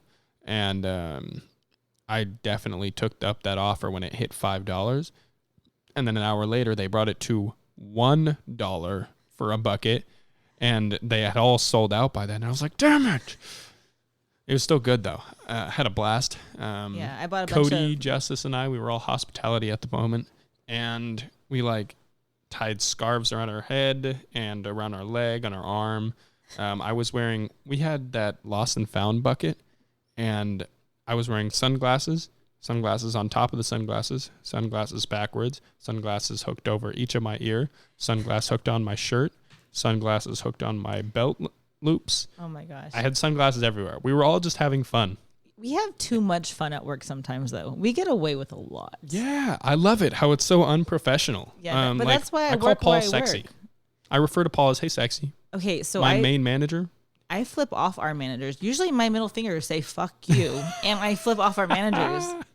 I was at work one day, and I was cocktailing in the bar. Uh-huh. I was running a drink to the dining room. And I sit down the drink, and there's like a little girl, like 5 years old. Okay. And she was like, and my nails, I get a lot of comments on my nails. Mm-hmm. But at this time, my nails did say, fuck you. Yeah. And so I get I put the beer down, and the little girl was like, oh my God, I love your nails. I was like, thank God you can't read yet. Because like, in the bar, I can get away with it since we're, you have to be 21 to sit in the bar. Older. But yeah. Dining room, you got little kids, like, you got little babies. Rap, yeah. But F in the chat to the girl. But I do like my fuck you nails. Yeah, you do your nails quite often. You have long nails. I don't think I've ever seen you with short nails. Yeah, no, they're really long. And you always have the middle fingers on each hand as something different. So when I flip you off, it stands out. Like I want you to know. That I'm you're getting you flipped off. Yeah.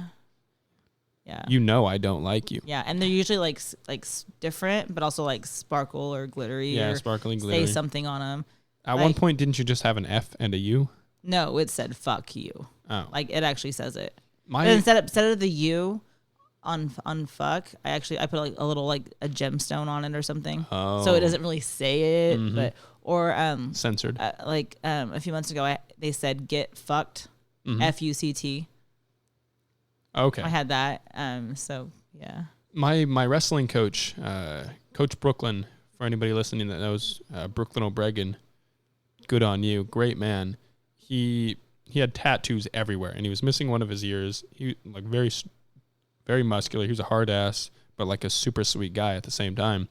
And his knuckles said "Let's bang," and middle school Noah was like, "Why the hell do your knuckles say "Let's bang"? Like, is that how you get women? You punch them twice, and they're like, all right, let's do it. I didn't understand it all. And he said, no, it's an MMA thing. It's a UFC thing. Not UFC, MMA. And it's like, let's fight. Yeah. But fight doesn't fit on 4 fingers. And I was like, you could have just included the thumb. He's like, no. No, you can't because, so my knuckles are done. Because if you do your thumb, like you can't, like, it's not a word because your knuckle's way up here. That's what he explained. Yeah, but see, my left hand just says hard. Hard. But are you left-handed? I'm not. If you were, that would have been hilarious. Oh, no. Actually, for certain things, I can do both. Okay. And I was with this guy I was seeing for a while, the guy that was in the MC. Okay. One day, like when I first got, because we were together when I got my knuckles done. Mm-hmm. And so when we were doing things and I had my hand on certain things, I just started laughing. Because it clicked in and he's like, what? He's like, why are you laughing? He's like, you have my penis in your hand. Why are you laughing right now? I'm like, because my hand says hard and my penis, or my hand is like on your penis. So yeah, I thought it was really funny. Was he laughing too after that? Yeah, he did laugh. Yeah. Good. So he got it. Good. But so if you put them together though, it's love hard. So it makes more sense when like, they have to be together for it to make sense. Like love much, love a lot, love anything, but you decided love hard. Love hard. Love is like, oh, love's romantic and stuff. Love hard. No. It means different things. Like, so love hard. Like, don't love easy. Don't fall in love with somebody every fucking week. Oh, okay. Don't give your heart to everybody. That makes sense. So like love hard, but when you do find that person, you love them hard. You love them with everything. You're their ride or die. Is there a fan that keeps turning on and off? Is it that right there? No, it's my heater. Okay. Yeah, my heater keeps turning on. Because I keep hearing something and then it's suddenly gone. I'm like, are my microphones wigging out? So my house is set at 60 degrees. So that's why it's so cold in here. My house is 72. No, my bedroom. Mm-hmm. So my house, it's 3 stories. Yeah. My bedroom's in the dungeon, the first floor. Your bedroom's down there? Yeah. The only thing down there is my bedroom. Okay. So it's naturally cold down there as it is. Yeah. But I keep my heater set like at 48. You like the cold? I panic when I get too hot. I love the warmth. I go into the fetal position under my blankets to fall asleep. Well, I do too usually. But so I like my room cold. Mm-hmm. If my room is hot, I'm going to be miserable and I'm going to toss and turn all night. And I'm going to start to panic because I just don't like being hot. So my room is set like usually between 48 and 54 degrees. Okay. And I have a fan on when I sleep. I have this huge hurricane-like fan. And so my room is freezing cold, but my bed is so warm. Yeah. So I'd rather have my surroundings ice cold, but be warm in my bed with my body heat. I love the warmth. I hate being cold. I'd sooner be sweating than shivering. Oh, no. I literally panic. I will start like how people get when they're claustrophobic and like in a closed space. That's how I get when I get hot. I start to freak out. Okay. My heart rate goes up. I start to panic. So I'd rather it be freezing, but be warm in my bed. I don't like not being able to move, like being restricted. Small rooms don't bother me. If you put me in a coffin, as long as I can roll over, doesn't bother me. But if you're in a coffin, you're not going to do much rolling. Movement, but I'm like, as long as I can somehow roll over and I can move freely somehow, I'll be fine. And my dad, he's a former Marine Corps Special Ops sniper, and he said to eventually get to the rank he was at, you have to go through interrogation practice. And one of the interrogation practices they put them in was they squeezed them into a tiny box and pumped smoke into the box. No. I'd sooner have fingernails pulled than that. Please, no. So, if I can't physically move, that's an issue. If I'm in a small room, doesn't bother me at all. If I'm in a small box that I can get out of or somehow shift around in, I'm okay. But if I'm physically restricted, I hate it. That's when I freak out. Yeah. The temperatures, I just can't function in the cold. Like my hands are cold enough as is. Like most people's hands are kind of tan. My knuckles are kind of pink. And when it gets cold, my hands turn purple. And when it gets even colder, my knuckles are purple. Then I've got like orange and white blotches all around my hand. And it's just, my hands are cold. Give me your hand right now. Oh, your hands are really cold. My hands are freezing. Really cold. I'm a reptile. And when it gets cold, my hands just freeze over and I can barely even use them. So I just can't function in the cold. Yeah, no, we keep this house really cold. So last week, it was snowing. our power here went out. Oh, like, great. This whole all Silver Lake went out. Someone hit a pole. They took with their car. It was bad. Okay. So, but it's snowing outside. Outside was like 27 degrees that night. Mm-hmm. It was only like 7:00. So the temperature is still dropping. Uh-huh. We keep our house set already low as it is. So our house started instantly dropping. Cold. It started dropping so fast. Thank God after 2 hours. You have a it came fireplace back. in here? I do behind you, but it's not a real fireplace. Oh, yeah. Like you can hit a little button that actually will like throw heat out, but not too much. Yeah, we used to have, I don't even remember what it was called, but like most fireplaces are built into the wall like that one, but ours was set apart from the wall, and it had like a top on it where you could put like a kettle or something on it to heat up, and then it had a big, was it like a stove? Like kind of, imagine like an old school stove type thing, and that was our fireplace. And we also have a fireplace in the back of the house built like this, and eventually we took out that fireplace, and it was in our living room, and it just looked weird and everything was askew, and then we moved our TV there and everything. But we still use the fireplace in the back for things like that because we still have like a small stack of wood. We mainly just use like modern day heating, but if we need to, like in that case, we throw a piece of fire in there, a piece of wood in there, put it on fire, close it up, heats up the house. Yeah, I wish we had that because it got really cold that night. You said you like the cold. I like it. I like to be cold, but like I couldn't get warm, like with blankets, because the house was just so cold. I couldn't. That makes sense. You know, cause I had like this on, like something like this, and I had my dressing gown on, and I had blankets, and it was just cold. Do you sleep like the blankets are up to your neck, and your face is in the cold room, but your body's in the warm bed? I do both. I hibernate, so sometimes I'll be completely covered, and sometimes then I'll come out. Yeah. But if the room's like normal temperature, I'll sleep with my head out. But if the room's cold, I go total bear and I just ball up under my blankets. I don't like sleeping in the cold. I hate it. Oh no, I said I like to know that I'm in a cold room. I just like to be warm in my bed. I like to get warm with my body heat, not by like a heater. Mm-hmm. Yeah, me too. Me too. I've never used a heated blanket or anything like that. I can't do that. That's too much. It's way too much for me. My body, I think it might be good at storing heat, but not like generating its own heat, because I'm always cold and I'm always stealing heat from others. But at night when I'm about to go to bed, I'm really warm because I'm in bed and underneath the sheets, like my body temperature is warming up and the warmth is staying under the sheets and everything. And I get really hot underneath my sheets. And I've observed, like, I'm cold throughout the day, always, and then at night, I'm really, really warm, and I'm hot, and they're just confused, because everybody knows I, like, shove my hand up the back of your shirt and suck all the warmth from your body with my freezing cold hand, but at night, I'm super warm, and it's strange. I don't know. I've got a weird body. I've been getting hot lately when I sleep, but I bought, about a month ago or so, it was super cold. I was sitting here one day. I was so cold. I could not get warm for the life of me. And I was scrolling through Facebook, and there was an ad for this blanket. Is it a weighted blanket? It's not a weighted blanket. I love weighted blankets. But this blanket just looked warm, and I was so cold. I'm like, I need this blanket in my life. $90 later, I bought this blanket.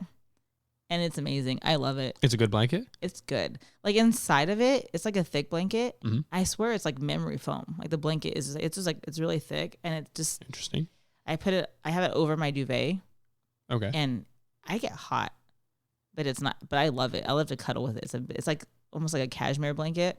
Yeah. As a little kid, I would, I don't know, apparently I just changed in this way, but it would get really warm and I'd take off my pajamas as a little kid, and then I'd go to sleep, and throughout the middle of the night it'd get progressively colder because nights get cold. That's how it works. And I'd start shivering and shaking and everything, but it's very hard to wake me up. I've slept through multiple earthquakes and stuff like that. Nothing wakes me up. I'm so jealous right now. And I sleep like a rock, like a dead rock. And when I'd get super freezing cold and I'm shivering, I'd be like verbally shivering, like teeth chattering, very loud. And my mom would come in and she'd pick me up, me still being asleep. She'd put back all my pajamas on. She'd put me back in bed, put my blanket back over me, tuck me in, and then she'd go back to bed. And I'd still be asleep. Wow. I'd sleep through the whole thing. That's crazy. I'm thankful that I'm a heavy sleeper. I mean, there's bad aspects to it. Like if somebody's breaking into the house, they could completely pillage my whole house, and I wouldn't know. I used to be a heavy sleeper. Mm-hmm. Then I had kids. And then you had kids. But there was one point before I had kids. I was sound asleep. I was pregnant with my first son, and at the time, my husband worked graveyard. Okay. So there was one night I was sound asleep. It was like 3 a.m. I was passed out. All of a sudden, like my subconscious or whatever, I felt like I was being watched in my sleep. So I shot up. I woke up right away. I shot straight up, and my husband was sitting on the edge of my bed, just staring at me. He came home on his lunch break. Okay. And I was like, "What the fuck?" Like, it scared because I was a heavy sleeper, but something told me to wake up. Uh-huh. But I woke up panicked. I'm like, fight or fight. Like, what do I do right now? Like, who is this? Because he was just all I saw was a body just sitting. And he's sick. He was 6'5", so he was a big dude. Yeah. But so this guy was just sitting on my bed, just staring at me, like I almost went into labor at that point in my life. Like, it was not good. You said he was just sitting, staring at you. Was it? I don't know. Did you ask why? He said like he just because I was pregnant at the time, and he was just checking up on you. Or something? I think he had like a weird feeling, so he just like came home. Okay. So that's fair. But like, do not watch people sleep. It is creepy. Yeah, I've got a camera in my room. It watches me sleep, but I just delete the video afterwards. Do you watch it? Do you ever like watch to see if like there's like spirits or ghosts that fuck with you in your sleep or anything? No, it's motion detected, so my phone will buzz if I walk in my room or it senses any motion or anything like that. And yeah, my phone will immediately buzz. Have you ever got woken up in the middle of the night because it's gone off? No. Like, what would you do if that would scare the shit out of me? My notifications are off when I go to sleep. So like nothing can wake me up or anything like that. And afterwards, when I open the phone afterwards, it will still tell me if anything happened. And there's never been an issue. Never been an issue. But I got that because of my brother. Have I told you about my brother? No. Yeah, my brother, he's no longer living with us because he's like down the criminal path. Okay. And he's been stealing a lot of things from my room. He stole my car keys once, and he was 14 at the time. Is he older or younger than you?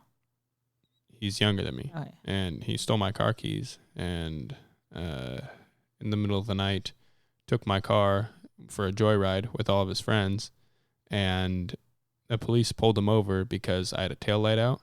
No, it was a headlight out. And they're just pulling over to say, hey, you got a headlight out?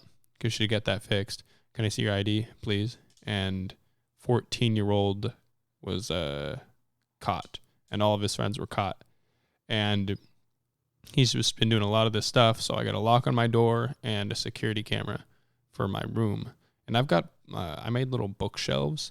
It's literally just a piece of wood I sanded down and smoothed out, and some brackets I 3D printed, and I screwed it in the wall, and it's like really high up because I'm tall. It's right underneath the ceiling, and my camera is just sitting up on that shelf in the corner, viewing down my whole room, and it's got activity zones. I think it's called the Google Nest or something like that, and it's got activity zones you can set, and I put an activity zone on the window and the door, so if any of those, if it sees any movement there, it'll text me immediately.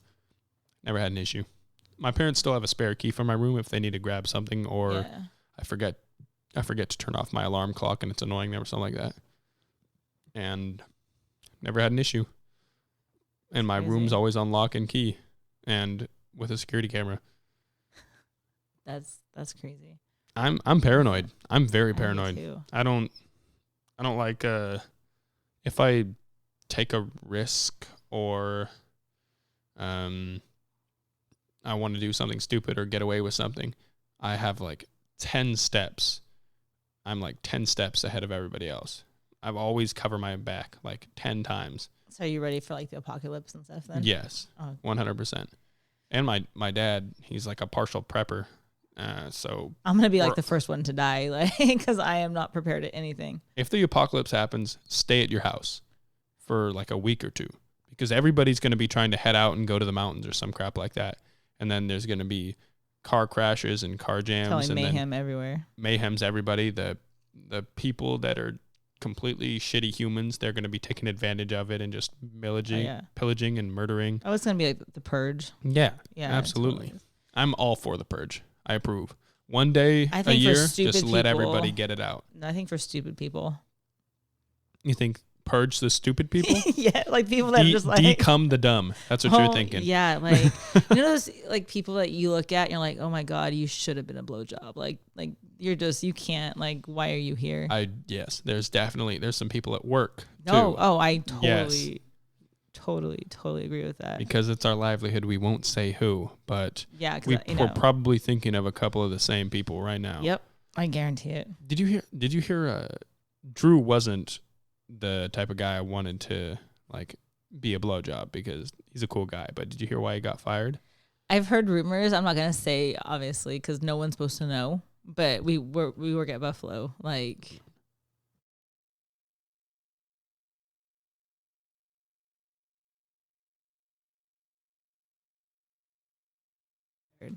We're back. Yeah. Just can't say that because this is our job. Yeah. But man, it's like who's stupid? Like to do things like that, like why? He's a cool guy, and then he did that, and you're just because he's young. Come on, man. So no offense to people young. I've been young. That's why I can say this. Young people are stupid. Everybody has been young before. But they're stupid. Yeah. You don't make the smartest decisions. Like I can say that. I know. I mean, I've done some stupid shit in my life. Oh, yeah. I'm still doing that stupid shit right now, but I'm just more aware of the consequences, I guess.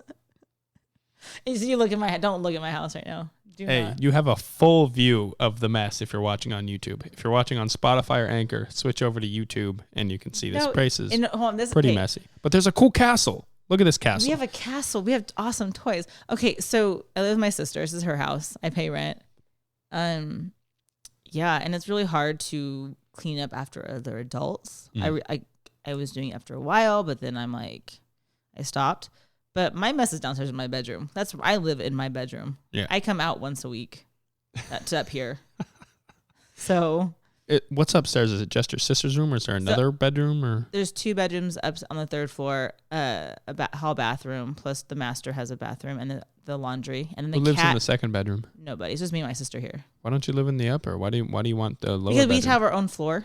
Okay, that makes sense. You know, she has her space, I have my space, and then this is like the. So you can be as loud as you want. Yes. Yeah. With my yoga swing that everyone talks about at work. You have a yoga swing? I do. You've got to show me afterwards. Yeah. So one night we were all here drinking and stuff, and Mr. Cody got in the yoga swing and he fell out of the yoga swing. That was Mr. Nig. Yeah. That day was talked about the next day I went to work because I went to show Claire how it works, you know. Who's Claire? Claire at work in the kitchen. Oh yeah, okay. So I got in it and I was wearing like a crop top, but I had nothing underneath it. Okay. And so I flipped backwards in it. I was swinging it upside down, and everything was great for a minute, but then the top went, and everything was like. And was it just Claire? Or was everybody else there too? It was just Claire. But here's the problem: I was not aware of time I went to work the next day. That girl was Snapchatting and she posted it. Yes. So I went to work the next day and everyone was like, hey, I saw you on Snapchat. I'm like, oh, really? Because I wasn't following her on Snapchat. I saw at the time. you on Snapchat. Yeah. I saw all of you on Snapchat. Yeah, that's what I got. And Damn. I had a manager look at me and shake their head. And that was Nate. And I was like, oh, no. Nate saw it? I don't know if he saw it or if he just heard, but everybody at work saw it. You were just having harmless fun. You didn't mean to be hoeing around. I did not mean for the boys to come out. Even though people who know me, the boys are always out. I am very proud of them. So I do show them. You call your boobs the boys? The boys, yeah. Okay. They come out. I wear pasties. Like New Year's Eve, I wear pasties. Okay. I go out on Saturday nights. I have friends. I go to their house afterwards, and they have this awesome man cave, and they have a hot tub in their man cave. Oh, so that's awesome. I do strip down to my knickers and get in the hot tub, topless and everything. And birthday suit. Yeah. So I am not shy. I'm not, but I expose them when I want to expose them. Yeah. To have somebody else the fact expose that she posted, did she just not notice? Or? We were drunk. Oh, okay. So she knew. But she was drunk. So she didn't realize the next day till like what she did. When I confronted her, I'm like, girl. Like, did you confront her very angry, or was it like, no, come on, man? It was, more come on. Like, because obviously I don't get angry that easy, you know? And to me, they're just boobs. Boobs are boobs. I don't get like, boobs. Everyone has boobs. Yeah. Some are small, some are big, but I've got size boobs. A1 boobs. I know that's not how bras work, but that's what I say. A1 boobs. Well, A is a thing, and most guys probably are like A's. Or no, most guys are probably like triple A. Triple A is like this, the smallest. I'm triple D, but I pay good money for them. So yeah, I was gonna actually ask you about that. I've heard rumors of like did you have one boob job, multiple boob jobs? I've had two boob jobs. Yeah, and I think Avery said you started off and you were complaining that like you had small boobs and then you got boob jobs and now you've got pretty big boobs. No, I never had small boobs. Like I was a C. That's not small, yeah. No, it's not. I have an obsession with boobs. I love boobs. You just want bigger boobs. I just want bigger boobs. I mean, that's fair. And so I got my first implants in 2006. My first son he was just a few months shy of turning 2. Okay. And so basically it was a thank you from my husband at the time. Oh. Because it was a thank you because of we talked earlier about his accident. Okay. So for 2 years I took care of him. I was his nurse. Yeah. Like I had to change bandages. I had to see things. Like when he first came home from the hospital, he was in the hospital for a month. Yeah. And when he came home, his hand was like completely, his hand was wrapped up. Yeah. But after you unwrapped it, there was no skin on his hand. Ugh, that's gross. Because they had to wait to do skin grafts and all that stuff. So his hand was just the meaty flesh that's underneath the skin. So I had to deal with a lot of things. I had to do you did a lot for him. Yeah, like we lived in the hospital a lot. I was away from my child he was 10 months old when the accident happened. Oh, that's hard for everybody. So we were like weeks at a time away from the baby. Yeah. So after 2 years, like he knew I always wanted big old boobs. So it was a thank you of dealing with him because he was mean.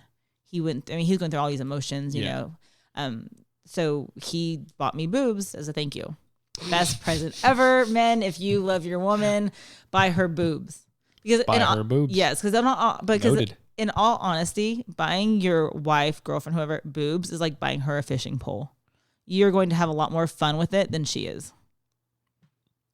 Yeah, that's sure. It's a toy for you too. Like you win. Of course, make sure it's a win-win they situation. Want the boob job first. Well, yeah, if they want it, and don't ever suggest it. Like, don't ever tell her because then she's gonna you got to get bigger boobs. Yeah, girl. But if she wants it, be 100% supportive. For me, I like birthing hips. I like nice wide hips, nice ass. I've always been an ass guy. I like a nice ass, wide hips. She can have smaller boobs than me. As long as she got the nice ass, I'm good. Yeah, of course, boobs are a bonus, though. I have a little butt. I have the hips. I've always had the hips. I just have the small butt. I had decent boobs, but I wanted bigger ones. So I went from a C. You can get a butt job, too. No, those just look wet. I can't. No, I don't want that. Have you seen a video of the girl, her butt implant? She flipped it around, and so her butt was literally flat on the other side, and she could flip it back and forth. That's weird. Ugh. It's gross. Look it up on YouTube. No. So I went from a C to a double D. That's a big improvement, yeah. Yeah, but then, and I had saline because back then, 2006, saline, silicone was bad. You wanted saline. Okay. But then, what's the difference? Why'd it change? Because silicone, if it ruptures, the silicone actually leaks out. It doesn't get into your but it stays still attached to the implant, but it leaks out of the shell. Yeah. And it's into your body, and it's bad. Saline. So the saline implant, like the actual implant shell, is still silicone, but it's filled with saline water. So if it ruptures, the water just disperses, but it's not really going to hurt you. Okay. Sometimes women do get sick or like whatnot, but for the most part, you're still safe. But see, that's what happened to me a few years ago. One of my implants actually ruptured. Oh, no. Yeah. So bad. So at this point, I had a C and a double D. For 2 years, I had this. Working like last year in Buffalo, I stuffed my bra for like 2 years. Oh, yeah. I never noticed the difference. I was really good at it. But like I couldn't wear bathing suits in public. I couldn't like wear anything cute. It was like always like T-shirts. And I thought you said you liked your boobs and you like show them off. Not when you have like not when you can take first and third place in a wet T-shirt contest. Like, come on now. First and third place. Like, you've got a trophy sitting on each of them. Yeah, like, it wasn't attractive. And for self-confidence, it wasn't. You've got to find different size nipple stippers. Oh, yeah, like, no, thank you. So they say I worked my ass off and I saved up the money and I got these fuckers redone. Uh-huh.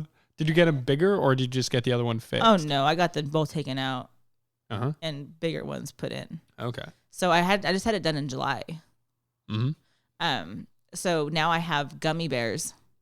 They're called gummy bear implants. They're like the only implant they do now.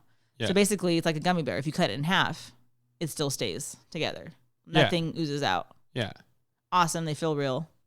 But now, just like normal boobs. Feel like, and they look like mine. Look like if you just see them on top, like they look natural. You can't really tell. Okay. But I went from my first pair of implants were a double D. Now I'm a triple D. Yeah. And I'm 4'11". Yeah. Yeah. Yeah.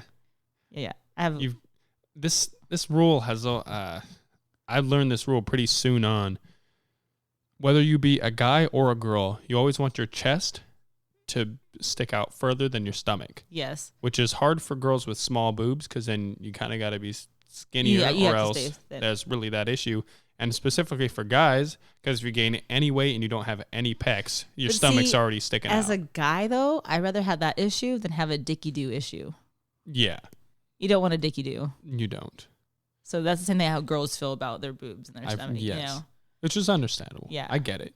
It's just that rule, I was like, yeah, I should definitely work on that because I was skinny. I've always had a high metabolism, and I'm thankful for that. So my stomach was never really past my stomach and past my chest unless I stick it out.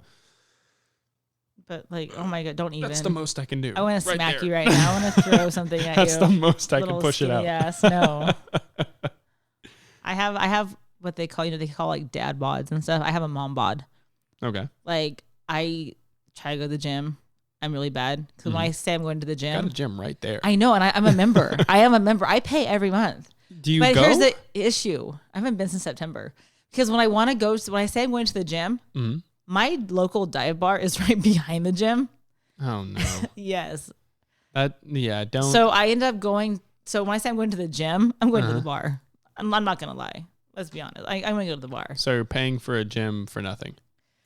Yeah. Like, I mean, if I want to go, I can. I do jujitsu and I lift weights. So here's my issue when I go to the gym. Yeah. I don't know what to do. Just buy a course. So when I go there, I just get overwhelmed with all the machines and shit and all this. So I just go and climb stairs for an hour and then go home. Well, that's actually really good for you. That's great cardio and it builds like all of your legs, your glutes, everything. Because running is good. It works on calves a lot and some of this. But when you're stepping up high. I'm not running. Yeah. I don't run. I don't. I ran in high school because I had to. Yeah, running is high impact on the knees and stuff, and people who run a lot, they usually get a lot of ankle and knee problems and hip problems. And too, a lot of people don't know, like women, when a woman runs, her uterus and her insides are going like they're getting all shook up and stuff. So like you don't want to really run too much. That's what I tell myself. Yeah. I definitely prefer swimming. Like I can run a while if I need to, but I prefer swimming because it's not high impact and it's entire body cardio. Yeah. And climbing stairs, stair climbing. Yeah, I love climbing stairs. I can go there and do it for an hour. Climbing stairs is definitely, I sweat very easily, and climbing stairs makes me sweat even faster than normal. So my eyes are always stinging when I'm climbing stairs.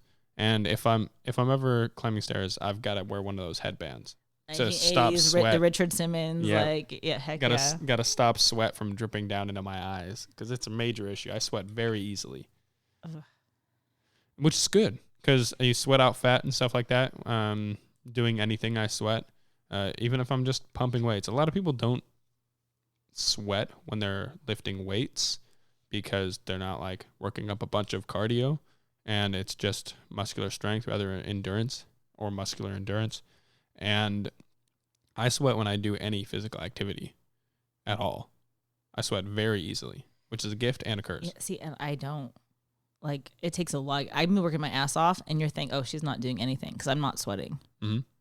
But you'll still be working a lot. Oh, yeah, but everybody's different. I'm like, I can't breathe. I'm dying. I'm about to, like, die. Yeah, but I'm not sweating. Everybody's different. We should go to the gym sometime because you don't know what to do. Like, yeah, I just get overwhelmed. What goals do you have? Do you think you want like to lose some fat, bigger butt, or like better shoulders or something like that? I always want to be better at everything, you know. But like, yeah, I like to build my butt. Mm-hmm. So I have being so short. Yeah. I don't have legs. I have trunks.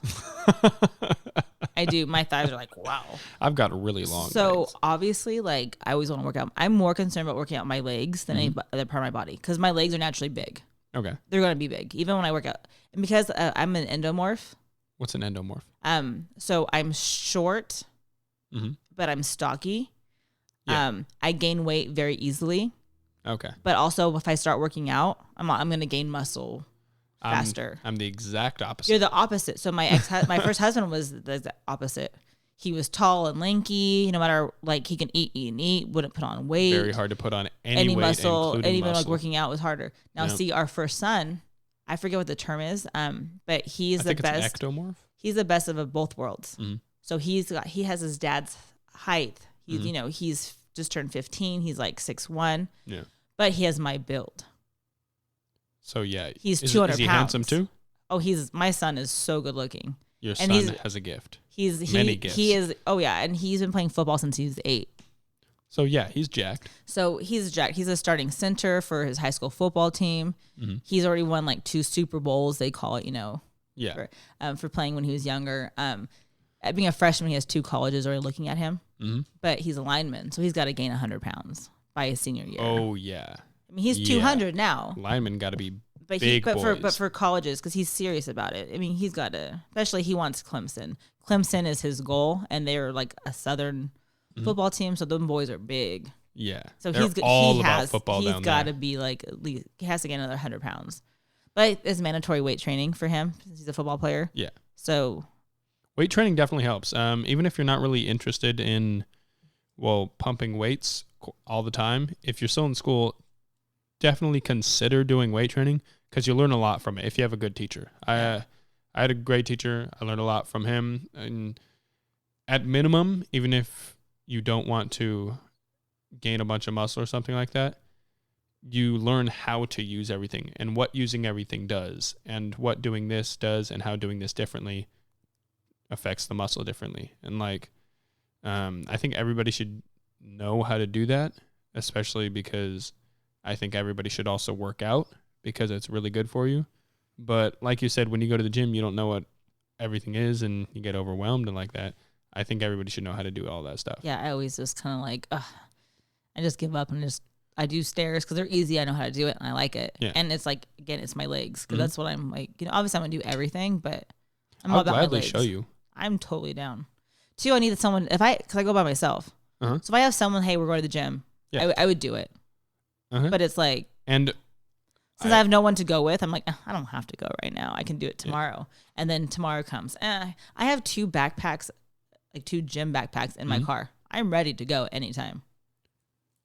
Yet you go to the bar. I go to the bar, yes. Which is the exact opposite effect. I know, but, I mean, I have gone to the gym once, and I did take my flask with me. I'm not going to lie. It did make the gym fun. If you take an edible and go to the gym, again, heard this from Joe Rogan, apparently it's like the best experience ever. You have to take probably a low milligram edible. If you take my edible, you ain't moving. Okay, dead serious. I'm not going to eat some because it's full of weed, but that looks so tasty. It is. It's because I use the extra marshmallows too. Oh my gosh. So, because I'm all into You mellows. eat that, and then you get even more munchies, and you eat some Reese's with your Reese's on your bed, and you're sleeping and probably watching porn. Yeah, I'm a frequent flyer of Taxi 69. I'm not gonna lie. Taxi 69. That's like everyone's like, I use Pornhub. Secret taxi. No. So it's like Pornhub. It's like Pornhub. I thought I just assumed Taxi 69 was one of those like fake no. things. It's a Pornhub. Okay. So instead of like everyone's like they use Pornhub or whatever. I use Taxi 69 and it has all your categories and. I don't watch porn anymore, but back when I was younger and I did watch porn, I was addicted to it, and I would masturbate and watch porn at least like 3 times a day. But see, to me, nothing is wrong. That's healthy. I think getting it out of your body is definitely healthy, but I don't think being addicted to porn is. Addicted to porn is not healthy. I was definitely addicted, so I worked on cutting that out. Yeah, because that ruins relationships. Porn addictions, like absolutely. I've seen, like it ruins. It even. But if you do watch porn, I watch porn. Mm-hmm. I'm not like I don't have to watch it, but I enjoy watching it. Mm-hmm. But I was in a relationship once where the guy I was with watched porn. I don't care. Watch porn. Hell, I'll watch porn with you. We can have some fun. But don't lie to your girl about it, or vice versa. You know what I mean? Like if he would hide it, and when you start hiding it, it's like you're making it. It's like you're doing something else wrong. Yeah. You think what you're doing is wrong, and you're hiding it from your significant other. Yeah, you don't have your partner. Let them know. Like, if you want to watch porn, great. Because I had a friend ask me, because his girlfriend got mad at him for watching porn. So he asked me, he's like, hey, you walk into the bedroom and your husband's watching porn. Do you get mad? I'm like, no, I sit down with him and I'll watch it with him and we'll just see where it takes us. Like, I'm not going to get mad, but don't hide it. You know, if you feel like you have to hide it from them, you shouldn't be watching it. Yeah, I was a professional in porn. I knew like all the porn stars, all the porn categories, all the porn stuff, all the porn services. I have favorite porn stars. My goal is to go to the AVN Awards in Vegas. Porn convention? Yes. So I want to meet my favorite. I want to rub our nipples together. Who's your favorite porn star? Annabelle Peaks. I don't recognize her by name. Is she fairly new? Because I haven't watched porn in a while. No, she's been out for a few years. She has pink hair. See, I'm slowly turning myself. Like, she's got pink hair, but short. She's fully tattooed. She's hot. Does she have a nose piercing? I don't know. She might. If she does, I think she I know has who her you're nipples talking about. pierced. And she's got other things pierced too. Well, yeah, I think she does. Makes sense. Yeah, but yeah, she's my favorite. So my goal is to go meet her. I want to rub nipples together. I want to make sparks because like her nipples are pierced, mine are pierced. Like you want to make some magic. I do. Will you go gay for her? I totally would. I would. I was addicted to porn. I knew all about porn, and I didn't like that. But I still know a lot about porn because my life was porn when I was very horny and didn't have any out. And if you want a very good website, guys need to get it out. You're constantly producing it. Yeah. You're producing this stuff you have to get out of you, or else you make stupid decisions. And if you really want a good porn service to watch, fuq.com. Yeah, check it out. All right. I will. Yeah. It's like you first open it and it's got categories of everything, and they're all like, when you click on it, when you click on the categories, let's say like Ebony's the first option. You click on Ebony, then it's got a bunch of videos from all different sites because they go to other sites and they decide like the best videos and they link it to their site. Yeah, it sounds kind of like Taxi 69. So I had this guy. So I'm on like all these different dating apps and stuff, you know, because I want to meet people, and I work a lot and I'm a closer, so my hours are shit. So I don't actually go out and meet people. So this guy hit me up one day and he's like, hey, have you read my profile? I was like, no. He's like, well, read it and get back to me. So basically, he's looking for people to get paid to have sex on camera. Porn. Yeah, people to do porn. And I was like, wouldn't be the first time I've had sex on camera. So I was intrigued by it. Okay. I was like, just talking to him, like, okay, what does it pay? And he told me, like, you get a flat rate. And in my mind, I was like, well, I make more money in a night of tips. Yeah. And I keep my clothes on. But then you get like, because they put it online, so you make money, like residual pay or whatever. Residual income. So, but I was like, you know. But then I started thinking, crap, I have a 15-year-old son. Yep. And he is at that age now. Graze past that. And he's at that age now where like I don't want to know what he's doing. I don't want to know. But he's definitely be real, like, you know, he's watching porn. Yeah. So I don't need my son one day going through porn and see this porn, start watching it, having a wank. Halfway through, the girl turns around and it's his mother. That's like, oh my God, I would never have grandchildren. I would like, he would never be able to get that hard would again. mess him up forever. Yeah. So I'm like, maybe like I should rethink this and not do this. Yes. For the sake of my 15-year-old son. Yes. There's many stories of like big porn stars quitting porn and then eventually becoming mothers. And I'm just thinking, oh no. Yeah. Especially like these days, you can't keep your kids offline. No, especially absolutely not. When a boy's 15, literally, like you schools said, literally give the kids computers. Yeah. Yeah, my school, my senior year, last year, they had a 1-to-1 computer system. Like, so one computer for each student. But you don't even need a computer now. Your phone, like you have porn with your you. iPod. Yeah. At all times. I used to VR headset. I used to work at Albertsons, and this little man came in one day, and I worked in the produce. Mm-hmm. And I would like said little man. Was he a little person? No, he's a little old man, like okay. you know, 70 years old. And I was out there with the produce guy because I worked in the back. I was doing all like the pre-cut stuff. Okay. And he asked for like summer squash. Well, I didn't know which squash was the summer squash. Mm-hmm. So I get my phone out, and me and the produce guy are looking at my phone. And I turn on the Internet Explorer, and first thing that pops up is porn. I really quick like throw away, and my produce guy, he saw it, and he looked at me and got this big old smile. I was like, oh my God, I really hope this old man did not just see the porn on my phone. Yep. Like, that was also always a risk. Like, yeah, you can't even, like, it's not safe to open up my phone. Even like if I get on like my. Do you do it on incognito, or you just straight up? No one gets on my phone. I just straight up, I'm not shy. It's porn. It's sex. It's natural. Everyone does it. Like, I don't care. I mean, and I don't watch like weird porn. What's the weirdest thing you're into? The weirdest thing I'm into? Let's say both. What's the weirdest thing you're into? Like, meaning you do, the weirdest thing you want to do, and weirdest thing you watch. I don't think I do anything weird. Like, it's just straight up vanilla sex, like hair pulling, spanking, but see, bondage. To me that's not weird. But like, to me, in the averting bedroom, from the vanilla sex, averting from that category. Like, I'm into I like to choke. To choke or get choked? Both. Okay. Like, I like both those. Those are both, but I don't think that's weird. Like, you want to tie me up? I mean, I got a yoga swing. Everyone at work calls it a sex swing. I'm definitely gonna check it out. You can't. My room is a mess right now. But I've never have used it as a sex swing yet. But I am curious because it could be fun. Most likely should. No, like, I'm single. That's a problem. I gotta find someone first to you know, to use it. Yes. You know, yes. with. So we'll get there one day. What's the weirdest thing you want to try? The weirdest thing? Not necessarily weird. It's just like off from vanilla. I don't even know. Like, I've done a lot. Like, I've had sex in public places. I've had sex at Walmart in the down where they do oil changes down in the pit underground. I've had sex down there. Were you working there? No, my booty call worked there a long time ago. And yeah, he took me down there and showed me a few things. Good on him. Yeah. Good on him. He was trying to teach me how to do an oil change, I guess. I don't know. Good way of phrasing that.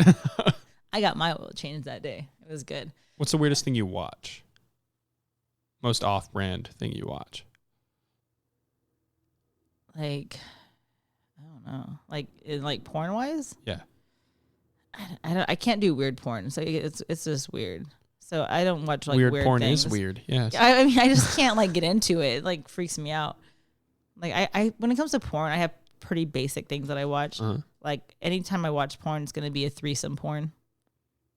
Okay, so that is from the normal just vanilla sex category. No, it's not. To me, I don't know. When it comes to sex, to me, sex isn't dirty. Sex isn't. As long as you're two consenting adults, nothing's weird. I'm glad you said that. Yes, two consenting adults. Go for it. Yes, as long as you're whatever you do. Like, some people like don't want to talk about it, or they get weird, or they're embarrassed. Why? It's sex. Is good. I am so unfazed by talking about things or looking at things that most people think are gross. Like, if I'm eating food and somebody shows a video of somebody shitting, it won't bother me because like that shit is not what I'm eating Why do people get grossed out? Yeah. I don't know. For me, once you start having kids, like you can do anything and then you're not phased. Like Definitely desensitized. Yeah. Yeah. Yeah. After a few of those diapers, you're good. Oh, that's true. Yeah. But you know, when it comes to sex, like, you know, I've had a threesome a long time ago. A long I'm guessing you loved it. I only had it once. It was good. It lasted like 8 hours. I had problems like for an 8-hour threesome. Oh yeah, it was good. Holy crap! Wait, with 2 guys or another girl? It was 2 guys.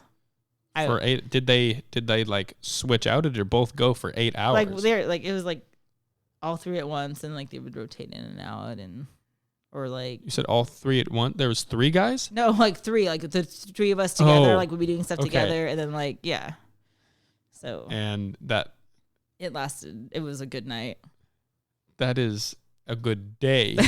That's 8 hours of the day. Yeah, it was nighttime though, but instead of sleeping, we were doing that. Damn. Yeah. I mean, but I was also there's people that are like pump chumps. I was like 19 years old with good stamina. Well, I think they might have been on some coke that night. Oh, so that's why. Yeah, if they're on coke. Yeah, I think they were definitely. on coke. They were partying. And you've never had a threesome since? No, because I've but you watch it. Like, do you want to?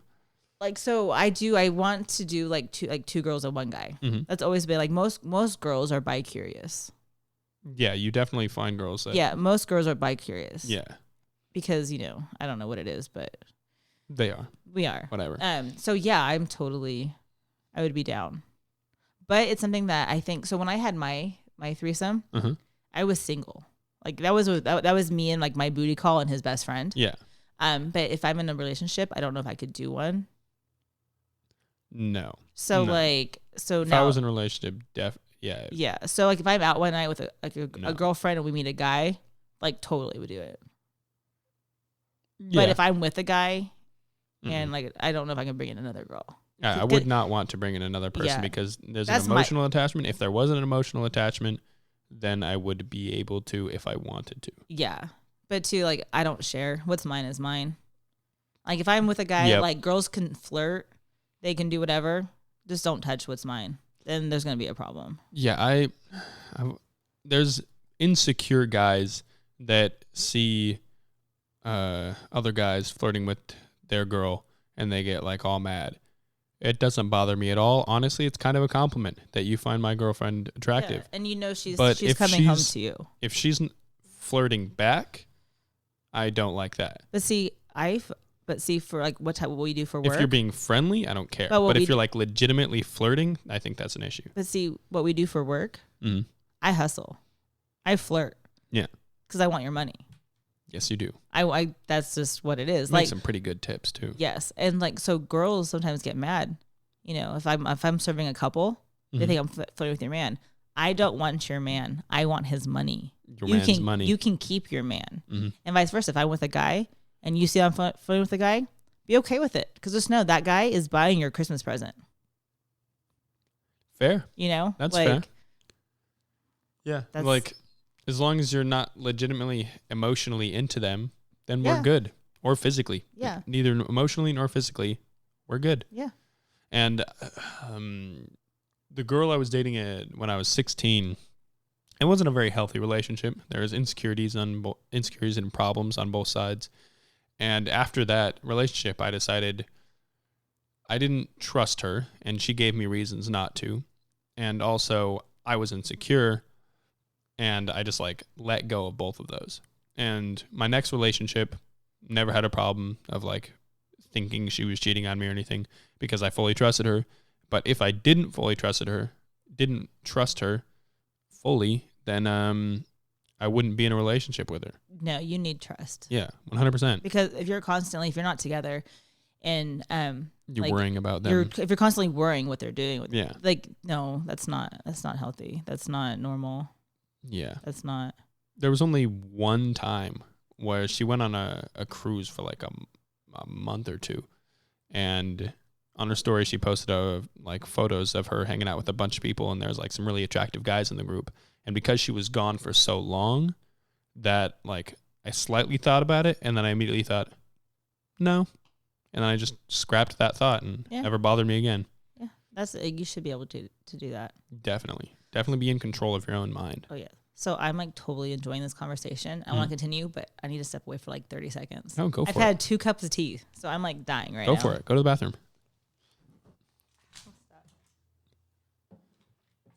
I'm gonna review this room as you're gone. There is the wine. This is not gonna lie. This is a mess. When I walked in, she said, "Please excuse my house. It's a total mess." And I was like, "Oh, it's fine." People usually say this place is a mess. Definitely. There's a bunch of packets of cereal over there, and wow, Strawberry Krispies, Fruity Pebbles, all of those used to make her little edible. That's honestly, that pan looks really tasty. Bunch of candles, and she's got Netflix streaming behind me. It's on one of those stages where it's on one of those stages where it just flips through all the series. Hey, if my favorite show ever is Avatar: The Last Airbender, and if you're excited for The Last Airbender remake, comment in the comment section. I want to talk to you about this because the movie The Last Airbender was terrible. I think we can all agree on that. And The Legend of Korra, there was good aspects and there was bad aspects. I think it was definitely bad in comparison to Avatar: The Last Airbender because that's my favorite show ever. I love that show. And the fact that Netflix has taken Avatar: The Last Airbender and they're trying to turn it into a live action adaptation, I think that's amazing because Netflix usually they get people and they just throw money at them and they're like, do whatever you want. And in that case, I think it's definitely good that they're not going to have budget issues making the show because you're definitely going to have to do like big CGI things. Like in the Last Airbender movie when he fused with I don't even think he fused with the water spirit, which was weird. Water or the moon spirit, either one.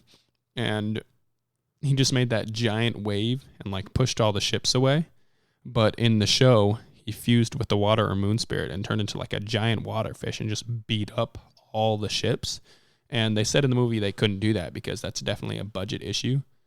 And that's one reason I'm so thankful that The Last Airbender show is going to be on Netflix because there's not going to be budget issues with it. Yeah, you get it, Rebecca. I'm making a mess. Good fault. I liked it. You like that? 10 out of 10. Did you ever play sports? No. I was the girl who dated the athletes. Like the big football star but not till I was like a junior. I was like Okay. I didn't come out of my shell. Like I was. Were you shy? No, I was like the awkward child. Like I was like the Okay. ugly duckling. Like I look horrible now. I love the ugly duckling like, syndrome. Like so, my 20-year reunion is this year. You gonna go? So I didn't go to my 10. So I went to 3 high schools. Mm-hmm. My first high school, obviously, I went to school with these kids from preschool to my sophomore year. Yes. Like halfway through my sophomore year. Then I went to a high school for the rest of my sophomore year and junior year. And then for my senior year, I went to a high school. That was tough. Yes. Senior year, all your friends doing things, making memories, and I knew nobody.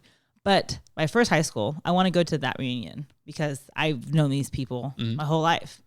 I only want to go to see the popular kids, 30 pounds heavier, fat, ugly.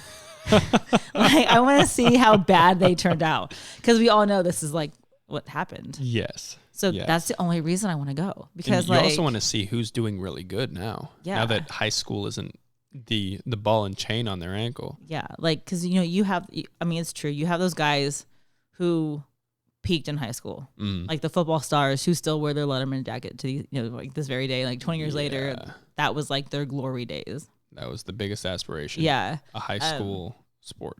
Yeah. Like, so I can't say much. Like, I'm a server. I'm a bartender. Like, I mean, but like, I take care of myself. Don't get me wrong. We make good money. Like, you're loving your life, I'm right? good.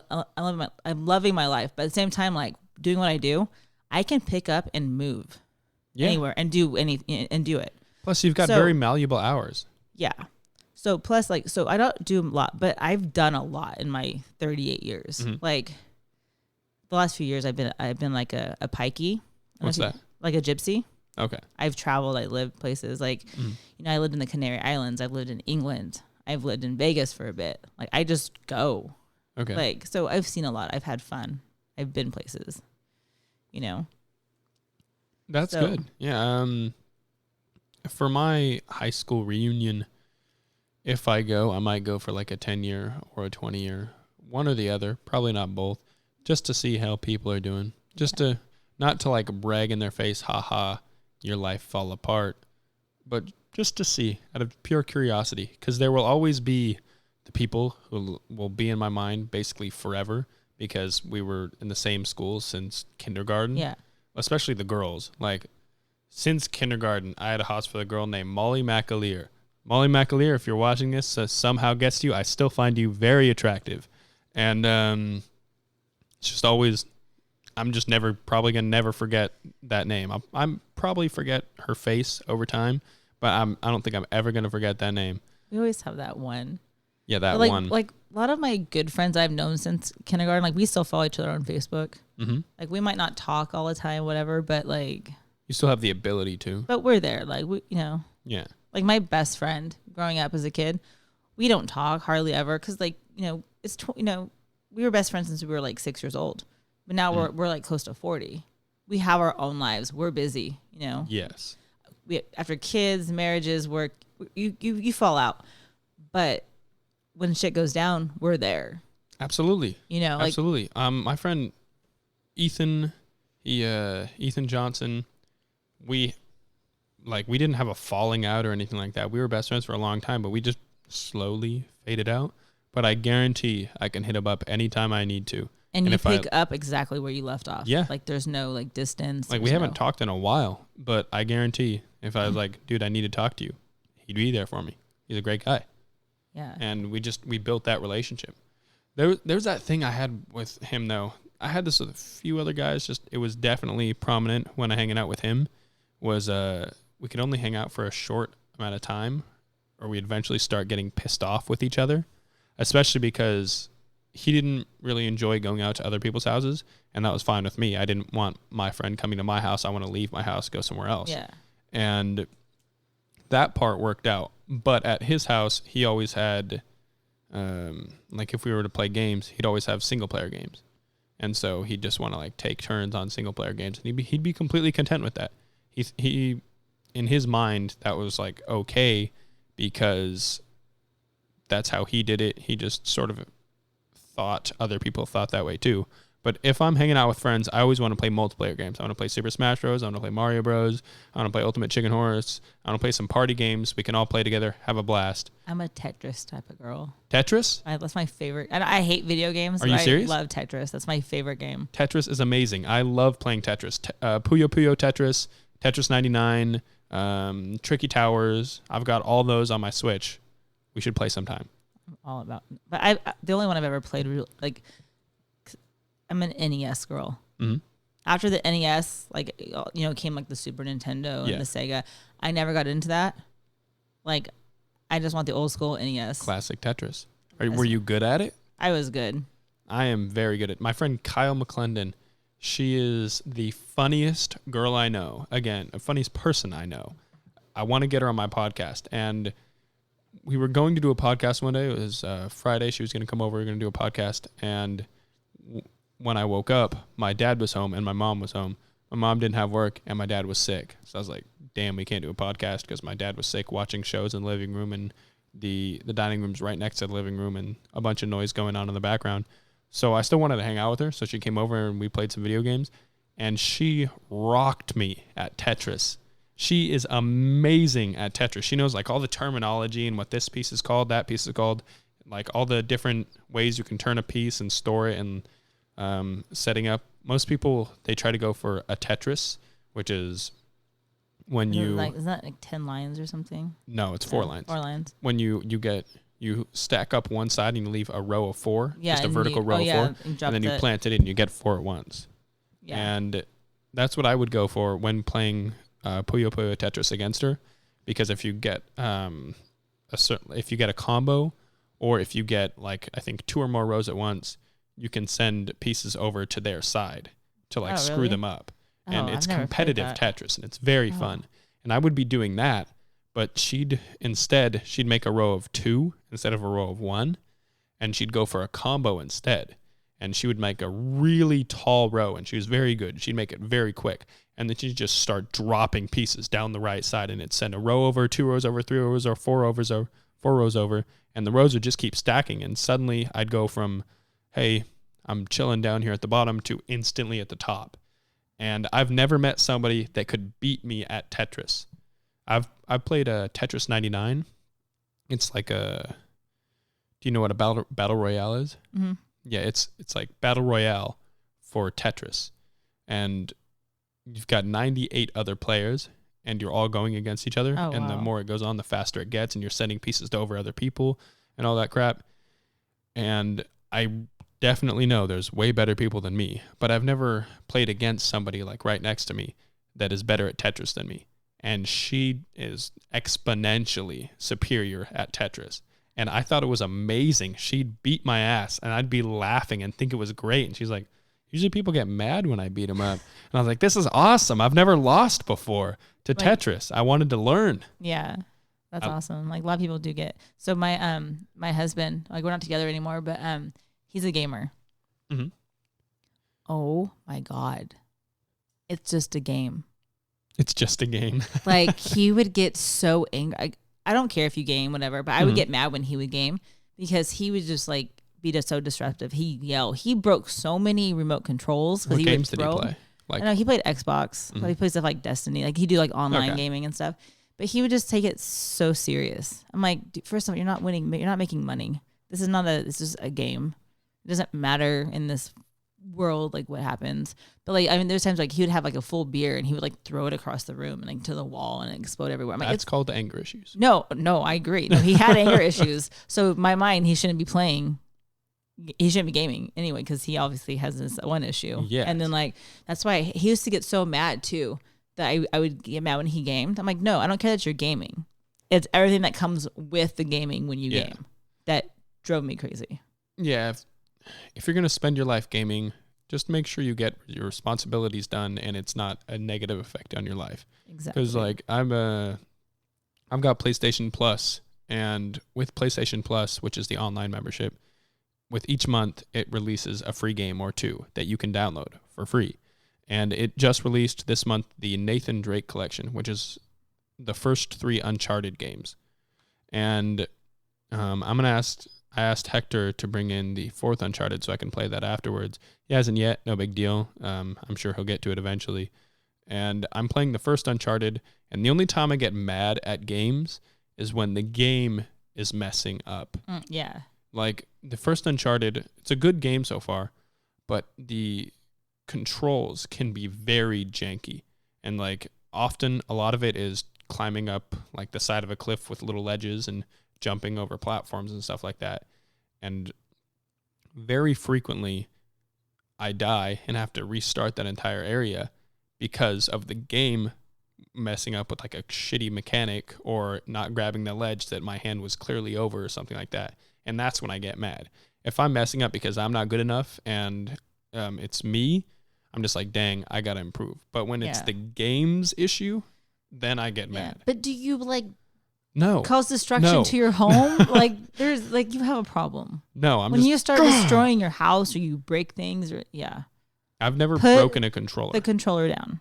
Yeah, I've known people that have broken controllers out of anger. I've never broken a controller. I've thrown a controller down. I'm like, okay, I'm waiting a week to play this again. Like he'd be playing and like he'd get mad and he would like literally look to find like a TV remote control or whatever and like throw it against the wall. That's an anger issue. I'm like, come on now. Yep. Like now you are costing us money. Yeah. Like the game costs money. Now you're costing extra money. Yeah. Like breaking shit. So certain people, should not. Did he at least clean it up afterwards? No, he expected me to. Like, like you know how many times I had to clean up like a full beer that got thrown from the wall? Like no. Yeah. Those are is your kid still living with him? No, this is my second husband. Oh, okay. No, my first husband didn't like play. If he played video games with the kids, like he doesn't get like crazy like that. Mm-hmm. But yeah, so. What? No, but my boy is a game, so. Yeah, most Most guys do game because at least some, because I heard this a while ago. I'm not going to state this properly at all, but in the male brain, we really like challenges and overcoming challenges. And with human bodies, we like to waste the least amount of energy possible. And so when you give a male the ability to overcome challenges and get rewards for it without moving, they're just immediately hooked and they love it. Like, this is all you got to do to get that boost of endorphins in your brain. Like pretty much every male is addicted to it. No, when my older one, when he was younger though, he had he wasn't allowed to game during the school week. That's fair. And then on the weekends, he was allowed an hour a day. Because I'm sorry, you need to go outside and play. Yeah, my parents do something else, build something, go play, go throw a football. But when during football season though, he's so concentrated, he doesn't even game. Fair, you know, because he's just exhausted from training and all that stuff. Oh yeah, during wrestling and swim season, I had school in the morning, and then I had swim and wrestling, swim or wrestling, different years I did this, and then afterwards I had a bunch of homework, and do some chores, eat a lot, and a bunch of homework, and that was all of my weekdays. Yeah, and then weekends I had other stuff to do. During those seasons, I didn't really have much time to hang out with friends or anything like that, or play games or anything. That's your life. Yeah. Completely full. Swimming, I think I did 2 or 3 hours a day of swimming for 5 or 6 days a week. And I wasn't jacked muscular wise, but I was very fit. I had a 6-pack. I don't have a 6-pack right now, but swimming 3 hours a day, hardcore, there's no way to not get a 6-pack, and I miss it. No, I bet. That's why I miss high school, because at least I knew every day I'd have 40 minutes of PE where I'd actually do physical stuff and be active. Now I'm just yeah. Well, I can stay in bed all day. I do. And it will take you 2 minutes to walk to that gym. I know. I used to walk all the time. No, I know. I just have to. I'm not motivated. Especially this weather. I force myself to. No, this weather, I don't want to go outside. Ugh. I've been in Washington. I hate Washington weather. I've only been here so next month will be 2 years. Mm-hmm. It's horrible. I'm a California girl. I love the sun. Yeah, we need sun. Good old vitamin D. Yeah, so when it's like this, be sweating than shivering. I look outside and I'm oh, it's dark. Guess what? Yeah. I'm not getting out of bed today. Right now it is 2:35. And it looks like it's 5. It's super gray. It looks like 5 o'clock anywhere else. Yeah, I hate horrible. And then our summers here they're nice, but you still get the scattered rain and stuff mixed in the sun. But where I grew up, it's a good summer day is 100 to 114. And a good summer day is jump in the water and the water isn't freezing. Yeah. But here it's a good summer day. It's 85 and it's warm. It gets warm and hot here. But it needs to be longer. Yes. We might, our summer doesn't even start till after the 4th of July. Very true. And then we get maybe 6 weeks. And again, in that 6 weeks, we do get a few cloudy days and rain. So it's kind of. I love the hot weather. I love it. I love the hot weather and living near a body of water because we've got Silver Lake right there. I'm just a few blocks that way. But do you go in Silver Lake? Because that's I do. Really? Oh, I don't care. Yeah, quite often during the summer, I'll wake up, I sleep in the nude, so I'll just grab a pair of swim shorts, put them on. I'm finding out so much stuff about you today that I never knew I would know. Because we've never had this long, in-depth conversation. Right. It's always little work, conversations at work. At the soda station. Yeah. As we wait to fill up Hey, how you doing? Drinks. Shalom. Yeah. So there's this, and I have these friends that every August, they put on, it's called a Titties and Beer River Float. Okay. So I forget the reason why they do it, but it goes to something. Where is this? So it starts off at, I want to say Castle Rock. I'm not from here, so I don't know, but I want to say it's 2 hours south. And it's a weekend. They go they camp on the beach overnight and stuff, but they get, if the weather's nice, they said they usually have about 200 people show up if the weather's raining, because it goes on no matter what the weather is. But basically when it starts, everyone, gets in the river, you get your floats, you just literally float down the river drinking beer. And if you're a female, you are topless. It is a titties and beer river float. Are the men allowed to be naked too? No, the men can be topless as well. But no, I mean like naked. Are their dicks allowed to be out? No, I don't. I mean, you're in a public place, so well, your tits are out. Yeah, true, but it's different. Tits and dicks are different. That's true. Like that's true. No one really I'm all for allowing people to walk around with, like, girls to walk around with no shirts in public. Yeah, like, just be prepared. You're gonna see a lot of men staring at your tits. Oh yeah, when I wear pasties, I get a lot of people staring. A lot more women. It's funny, the women that come up to me asking if they can feel my boobs. I get that a lot. And then they're like, "Can my husband grab them?" Sure, why not? Let's just make it a party. Okay. But yeah, no. So this year's gonna be my first river float with this whole titties and beer thing. I can't wait. So like anyone that wants to go with me is totally invited. Like the more people, the cooler it is. I might go. Not for the titties, but simply because I like swimming. I like drifting down. It's the third Saturday in August. Third Saturday in August. Yeah, every year. Titties and beer, you said? Titties and beer river float. Like, I am so down. Do you have to be 21? To drink the beer. Well, yeah. But obviously, they probably prefer people to be at least 18, but not to be. But, they don't give a fuck. I don't think they care. They don't care? I don't think anybody can see the titties? Anyone can see the titties. Okay. On that, anybody can see titties because of the internet, and everybody has a device. Exactly. Yes. I hit the puberty. Everybody hits puberty different ages, and they develop different things first. Yeah. Like some people are instantly hairy. Some people shoot height up. What happened with me was get height. I got height and I got hormones. In the 3rd grade, I was horny. 3rd grade. That's 8 years old. That is crazy. 3rd freaking grade, I was horny. And it was so bad because nobody else was horny with me. Like, girls didn't get horny until, like, at least 7th grade. And I was extremely horny, and I didn't know how to get this out. And I started, like, my 3rd grade class was also mixed with 4th graders. And I heard the 4th graders talking about something called corn hub. And I was like, what's that? That's what I thought they said. Corn. Because I didn't know the word porn. I thought they said corn hub. So I looked it up, and then after like a little searching around, I found it, and I was hooked. It's like, did you mean? Yes, exactly. And instantly, I didn't stick to like the main sites. And if you're looking up porn, you got to stick to the main sites or else you're going to get viruses. Were you caught? Like, did you get your computer sick? Yeah, I got the computer a virus, and my dad had to clean out the computer. And I said I got it from... Oddly enough, the site I said was called PlayHub, which is just a site for kids with a bunch of little games you play as. And I did play that quite frequently. And I just said I got it from there. And he's like, okay, you can't use that site anymore. Don't use stuff like that.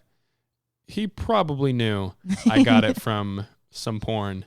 He didn't want to put you on the spot. Knew. No, but, I get it. I sorry, Dad. Yeah, me too. I started puberty really young. Mm-hmm. I think I started getting like hair in places when I was like 8. Yeah. Like being a girl, I got my period really early. I was like 10. All my friends were like in 7th grade. Mm-hmm. I was like between 4th and 5th. I was like, so I feel you. It was so horrific knowing that I'm going to live many years with this building up inside me and nobody else can even relate yet will be interested at all for many years. And you had to suffer in silence. I went insane. Yeah. I went insane. The first time I ever masturbated, a drop of semen came out. Oh. A drop. And I just like wiped it away. That's when hormones hit. Usually hormones hit later for people. It's probably because this probably contributed. Like before I went to foster care, my biological brother, the oldest one, he would like tell me about these things. So I kind of already knew about everything. That probably somehow contributed to it. But being instantly horny in the 3rd grade. That must have been rough. It was the worst ever. That's so young. I don't recommend it. Please. That's so young. But even now, like today, people are like developing like sooner, and like 15-year-olds don't look like 15-year-olds. That's so weird. I think it's the McDonald's hamburgers. It's all the hormones they put in the McDonald's hamburgers. I read a study on this about like girls developing like sooner and stuff. And they said that like, basically like, I don't know how to explain it. That so these like your body naturally prepares itself for what's happening around you. And they said like, so back in the day, people were developing like, like later in life and stuff like, 15, 16, 17 years old.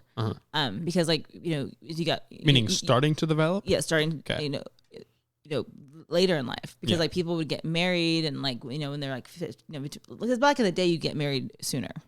Yeah. Like arranged marriages were a big thing, but like my grandma was 14 when she got married. But you get married and everything and you do your stuff. But what's going on though, now divorce is very common. And families, like the family unit isn't as strong as it used to be. True. Like parents have like their kids babysit themselves with TVs and stuff, and parents are gone working more hours because it is you have to work harder these days for money wise, because obviously shit's expensive.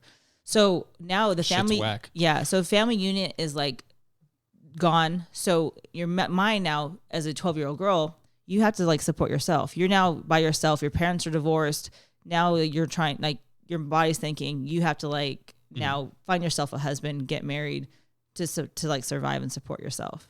Okay. So they're saying that your body is just, things are happening sooner because like it just, I don't know, it's hard to explain it, but I read it one time and it made sense. That does make sense. It's just like, you're seeing all this stuff happening. You feel like you need to be more independent sooner, and your body recognizes what and your so mind your body is thinking. It starts releasing more of the hormones and stuff to get you prepared now. Yeah, it starts maturing your body so now, sooner. I need to go find a husband, take care of me because my parents are gone because they're off working or whatnot. I don't know. The article I read was like it made sense. That's why it's just harder to like explain it now. I don't know if I said this at the beginning of the podcast or before the podcast. Stop me if I'm repeating myself, but that's why I want to be financially free, because my biggest aspiration in life is to have kids and a wife and be a great husband, great father, and I want financial freedom for them so that they don't have to worry about money. I don't have to worry about medical bills, food on the table, anything like that. And I can get a job where I work long hours and they don't have to worry about money. But I want financial freedom so I don't have to work long hours and I can spend my time with my kids. You want to be throwing a part baseball. Of it. Yeah. I want to be there all the time. I don't want my kids to think, man, I wish my dad was at my football game, but he never shows up. And it's just hard. Heartbreaking to me. Yeah, we'll see. Like with my first husband, he worked long hours. Yeah. Like for 6 months, he would work 7 days a week, 12 hours a day. This was for 6 months straight. Was he still working graveyard shift? He worked swing and graveyard mixture. So like it was always me and my son. It was always the two of us. Like he was closer with me because he was with me all the time. And Dad did miss out on school things and parent conferences and you know just being there, like going to church, like he wouldn't be there. And that's really unfortunate because quite often the relationships kids develop with the mom is a very loving relationship, and the kid develop with the dad is usually a very playful relationship. Yeah. And when you have to rely on a parent for one, then you either like completely reject the other, or let me rephrase that. If you have to rely on one parent for both of it, meaning the love and the play and all that stuff, then like the other parent basically becomes obsolete. Yeah. And you just don't really develop a good relationship with that parent. But if you develop the parent with one parent only the love and not the play, or vice versa, then you don't really get the other, and still not good for the kid. And so I want a great wife. I just want to be there, really. I'm not coming from a place of like, oh, my parents were never there for me, so I need to do this for my kids. My parents have always been there for me, very helpful, very loving.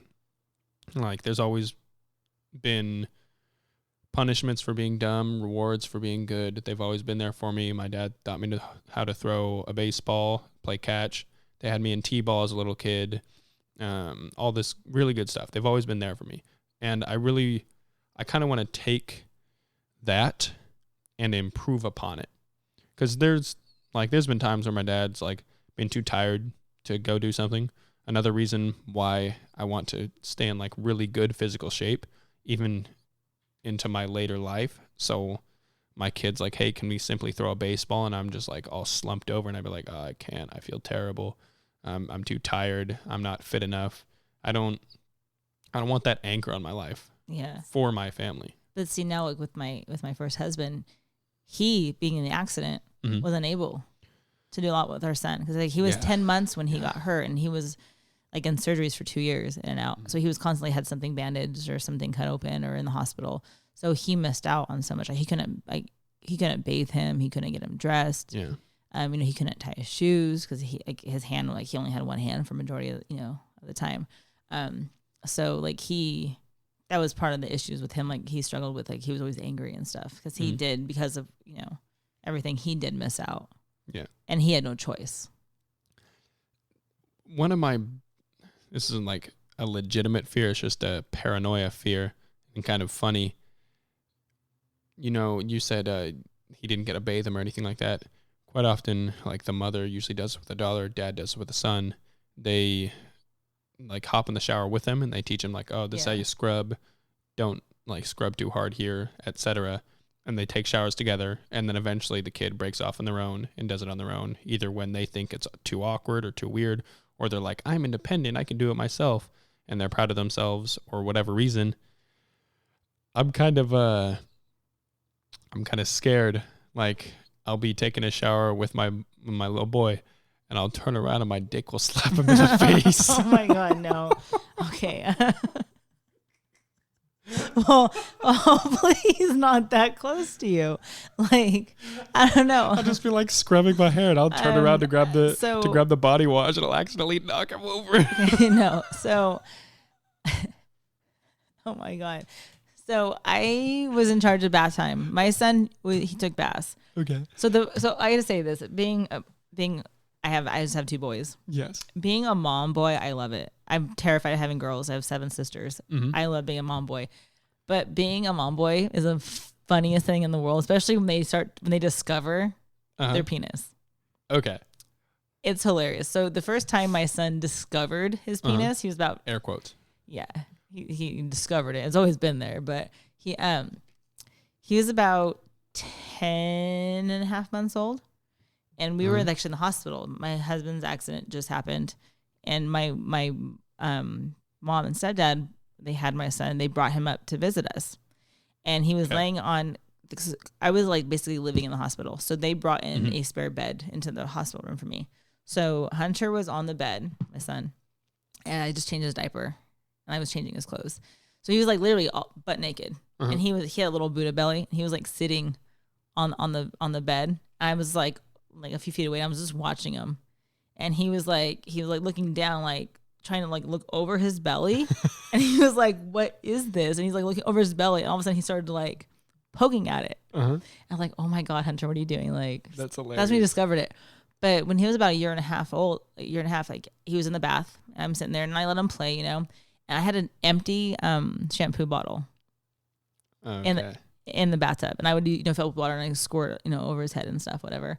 So I look over at him, and he has discovered the shampoo bottle, and and there's no top, so it's just the open bottle, and they're like that big opening. Oh. I look down, and he has the bottle, and he is like putting his penis into the bottle, and I was like, oh my God, what are you doing? How old was he? About a year and a half.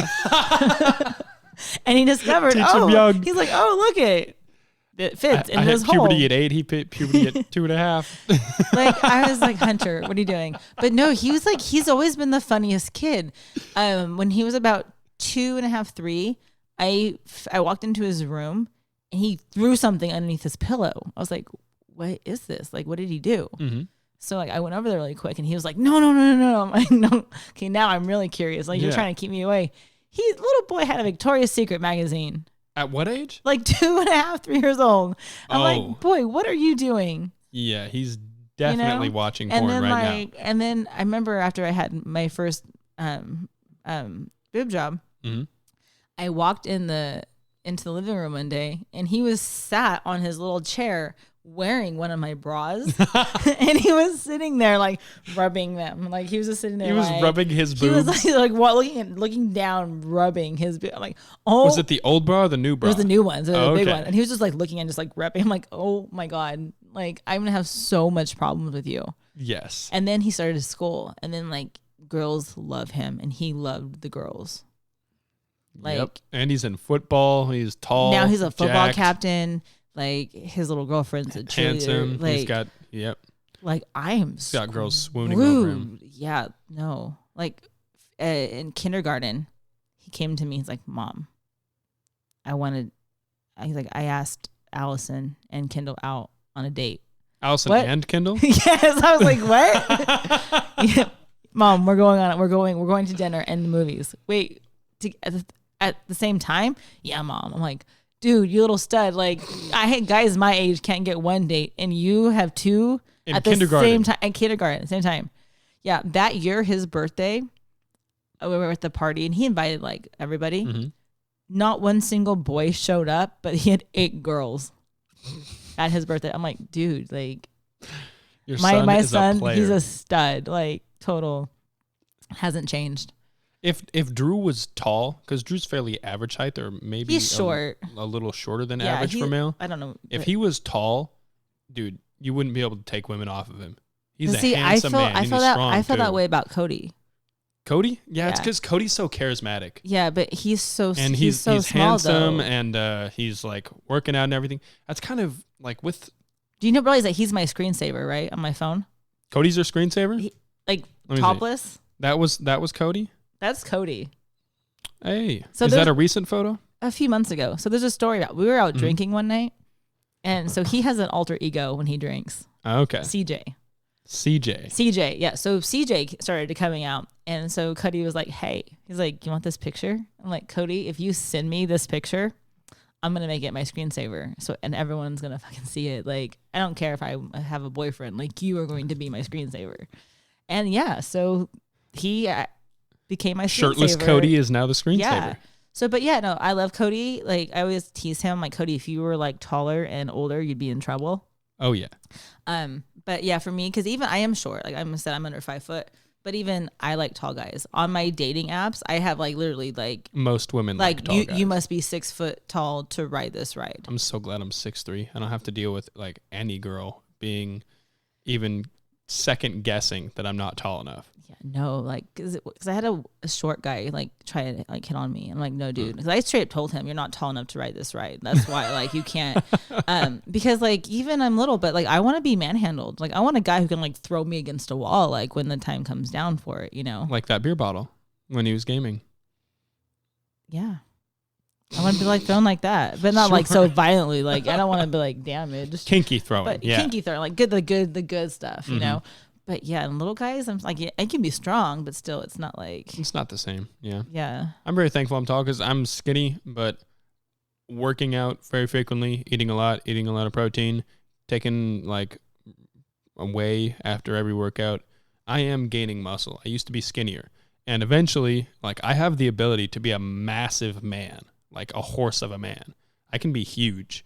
It's just I've got to work there. It's gonna take a minute. It's gonna take a while. Yes, it is. I'm skinny. I'm a hard patient. gainer. It's gonna take a while. I understand that. Yeah. But when I am strong, I'm gonna be strong. I like to think I'm fairly charismatic. I'm passionate. I dedicate to everything I do. I like to think I have pretty good traits, but I'm not necessarily buff or anything like that. And a lot of girls obviously want a strong guy for many reasons, completely understandable. And I will get there eventually. I think mostly just because girls want to feel safe. They want to feel like the guy they're with can protect them.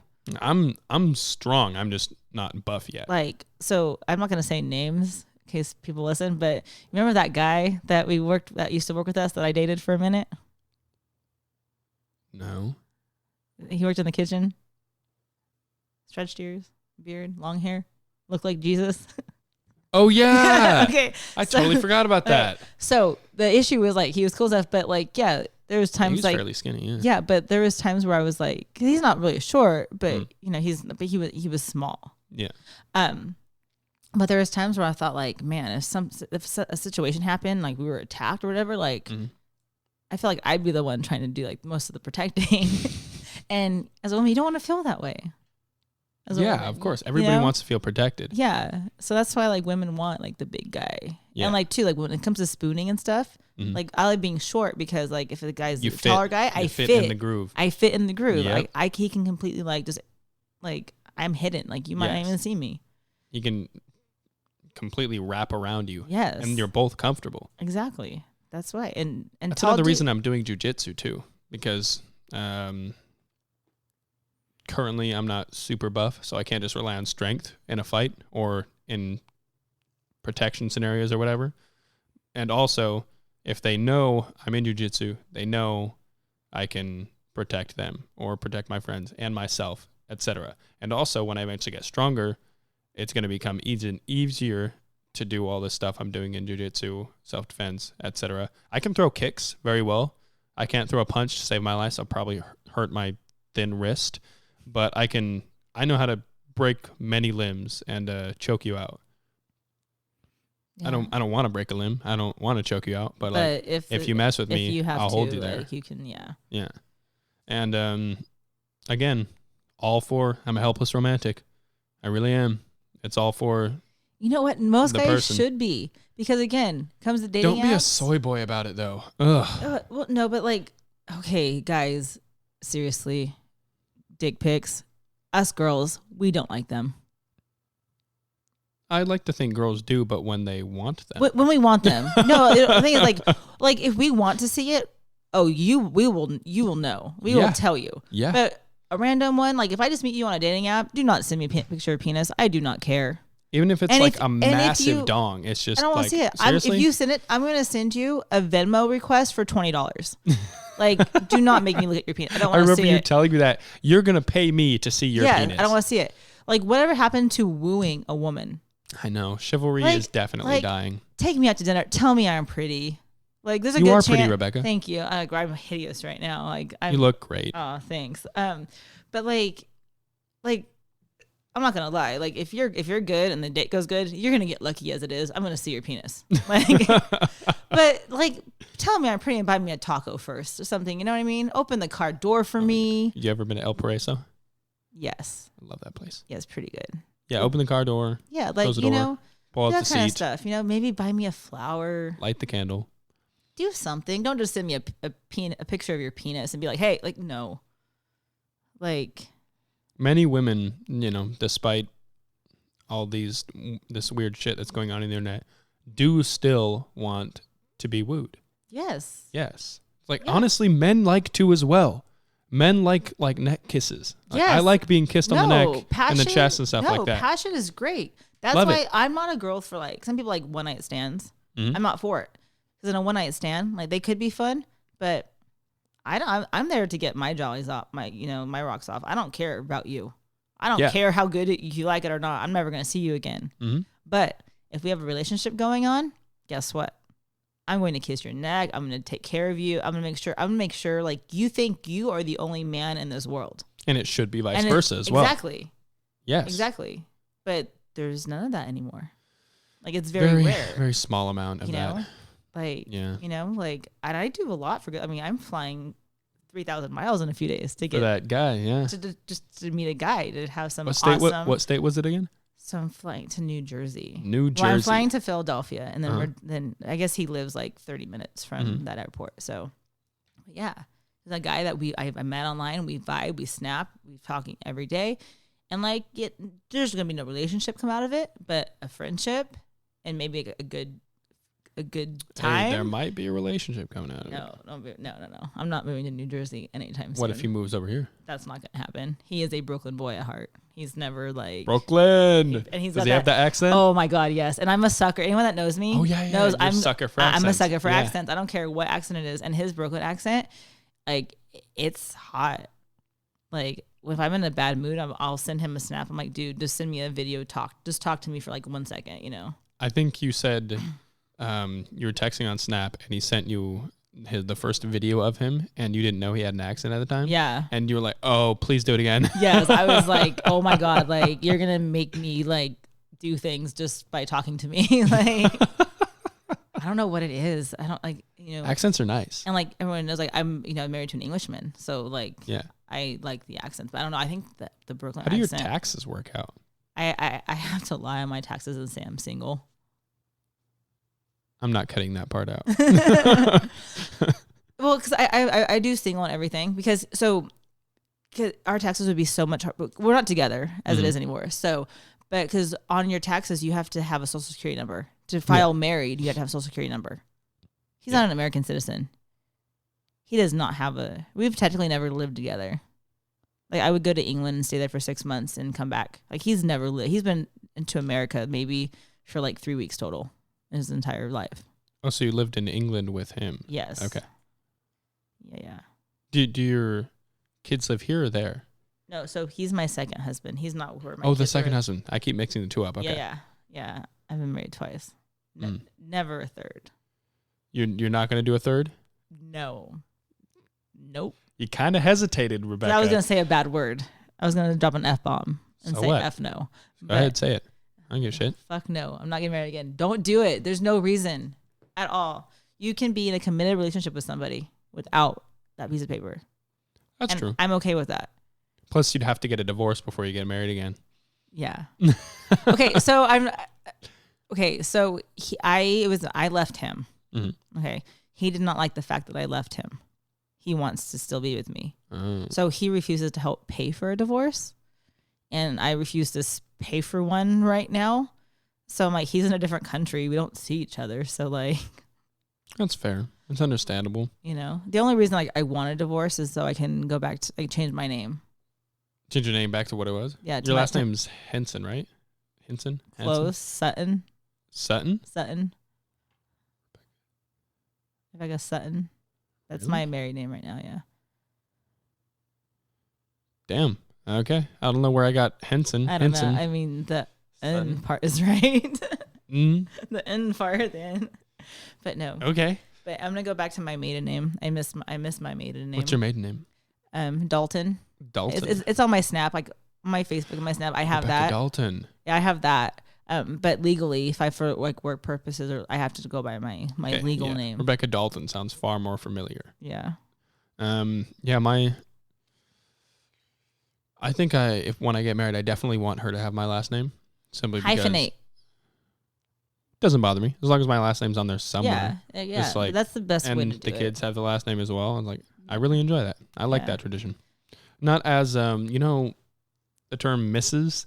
is like MRS. I always wondered how the heck MRS means Mrs. It's because it stands for Misters. Yeah. Yeah, it's like she's his property. Yeah. You're not my property. You're your own person. We're married, but I'd still like the last name. Yeah. No. It's just hard since I've been married married twice. I've changed my name 3 times, or I've had 3 different last names. Just that's part sucks about being a woman. Like you give up your name, and then I have to ask. Like so, I can't just change my name back. Like you have to ask for your name back. Yeah, in the divorce, you have to ask pretty much the judge for permission to go back to your name. Mm-hmm. Like I can change it. Like, anyone can change your name, but you have to pay. Yeah, you have to pay for the legal process. I don't want to pay to change my name. Yeah, that's my name. I don't want to pay for what my name originally was. Yeah, just like, to switch on back. Yeah, that's my name. I was born. That was my birthright. Like I don't have to pay $200 or whatnot to change my name. So the legal system's weird. Yeah, I don't know. A lot of it's made to just make the lawyers money. Of course, make rich people richer. But like I'll get a divorce one day. He's refusing to sign papers now anyway, so that's gonna be fun. He's a real asshole right now. Mm-hmm. That's all right. And he was the one that threw the beer bottles and played the games. Yeah. What did you see in him? Because all I'm hearing far is he's kind of an ass. He is. I don't know what it was. Maybe it was like the giant penis. I don't know. Maybe I was blinded by the giant uncircumcised penis. Like, I'm not going to lie. That was good. We had an awesome sex life, but that's all we had. Yeah. So no matter how good the sex is, do not base the relationship on that because it's going to crash and burn. Yes, this is my thought on penis size because I'm bigger than average, so I'm like, I'm no freaking porn star, that's for sure. No, but some porn stars have little penises. But I'm no Johnny Sins, all right? I don't have a giant cock, but I'm bigger than average, so I'm not insecure about that at all. But size does matter to a certain degree. If you have an inch, you're basically useless. Yeah. Use your fingers. But I think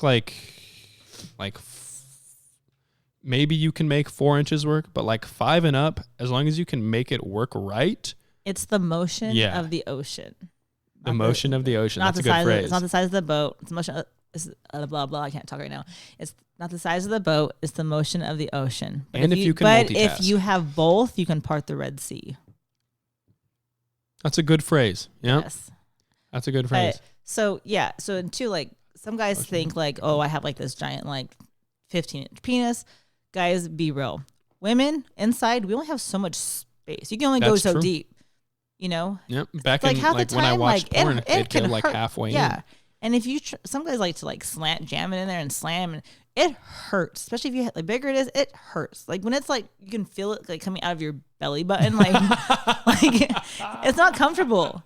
Like there's been times like you have to like hold. I've had times. I'm imagining the alien scene where it's like pushing up. There's been times where I've had to like hold my stomach there just so it doesn't hurt because like it's not comfortable.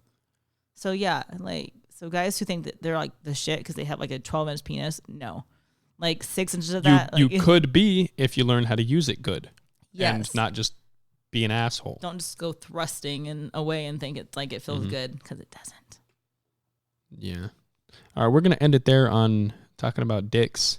This was the Rootless Mind Podcast. You know the drill. Like, subscribe, like, comment, share, hit the bell, whatever. Do you have anybody want to follow you on Snapchat, Instagram, anything you're doing? I don't know. I can't think of anything right now. All right. That means we're out. Peace. But it is what it is. Some people got too much pride. Some people always gonna lie, but it is what it is. Some people ain't gonna change. They're gonna be the same till they die. It is what it is. Some people always gonna be fake. Some people always gonna hate. It is what it is. I got a lot on my plate, but at the end of the day, it is what it is. Hey, it is what it is. It is what it is. It is what it is. It is what it is.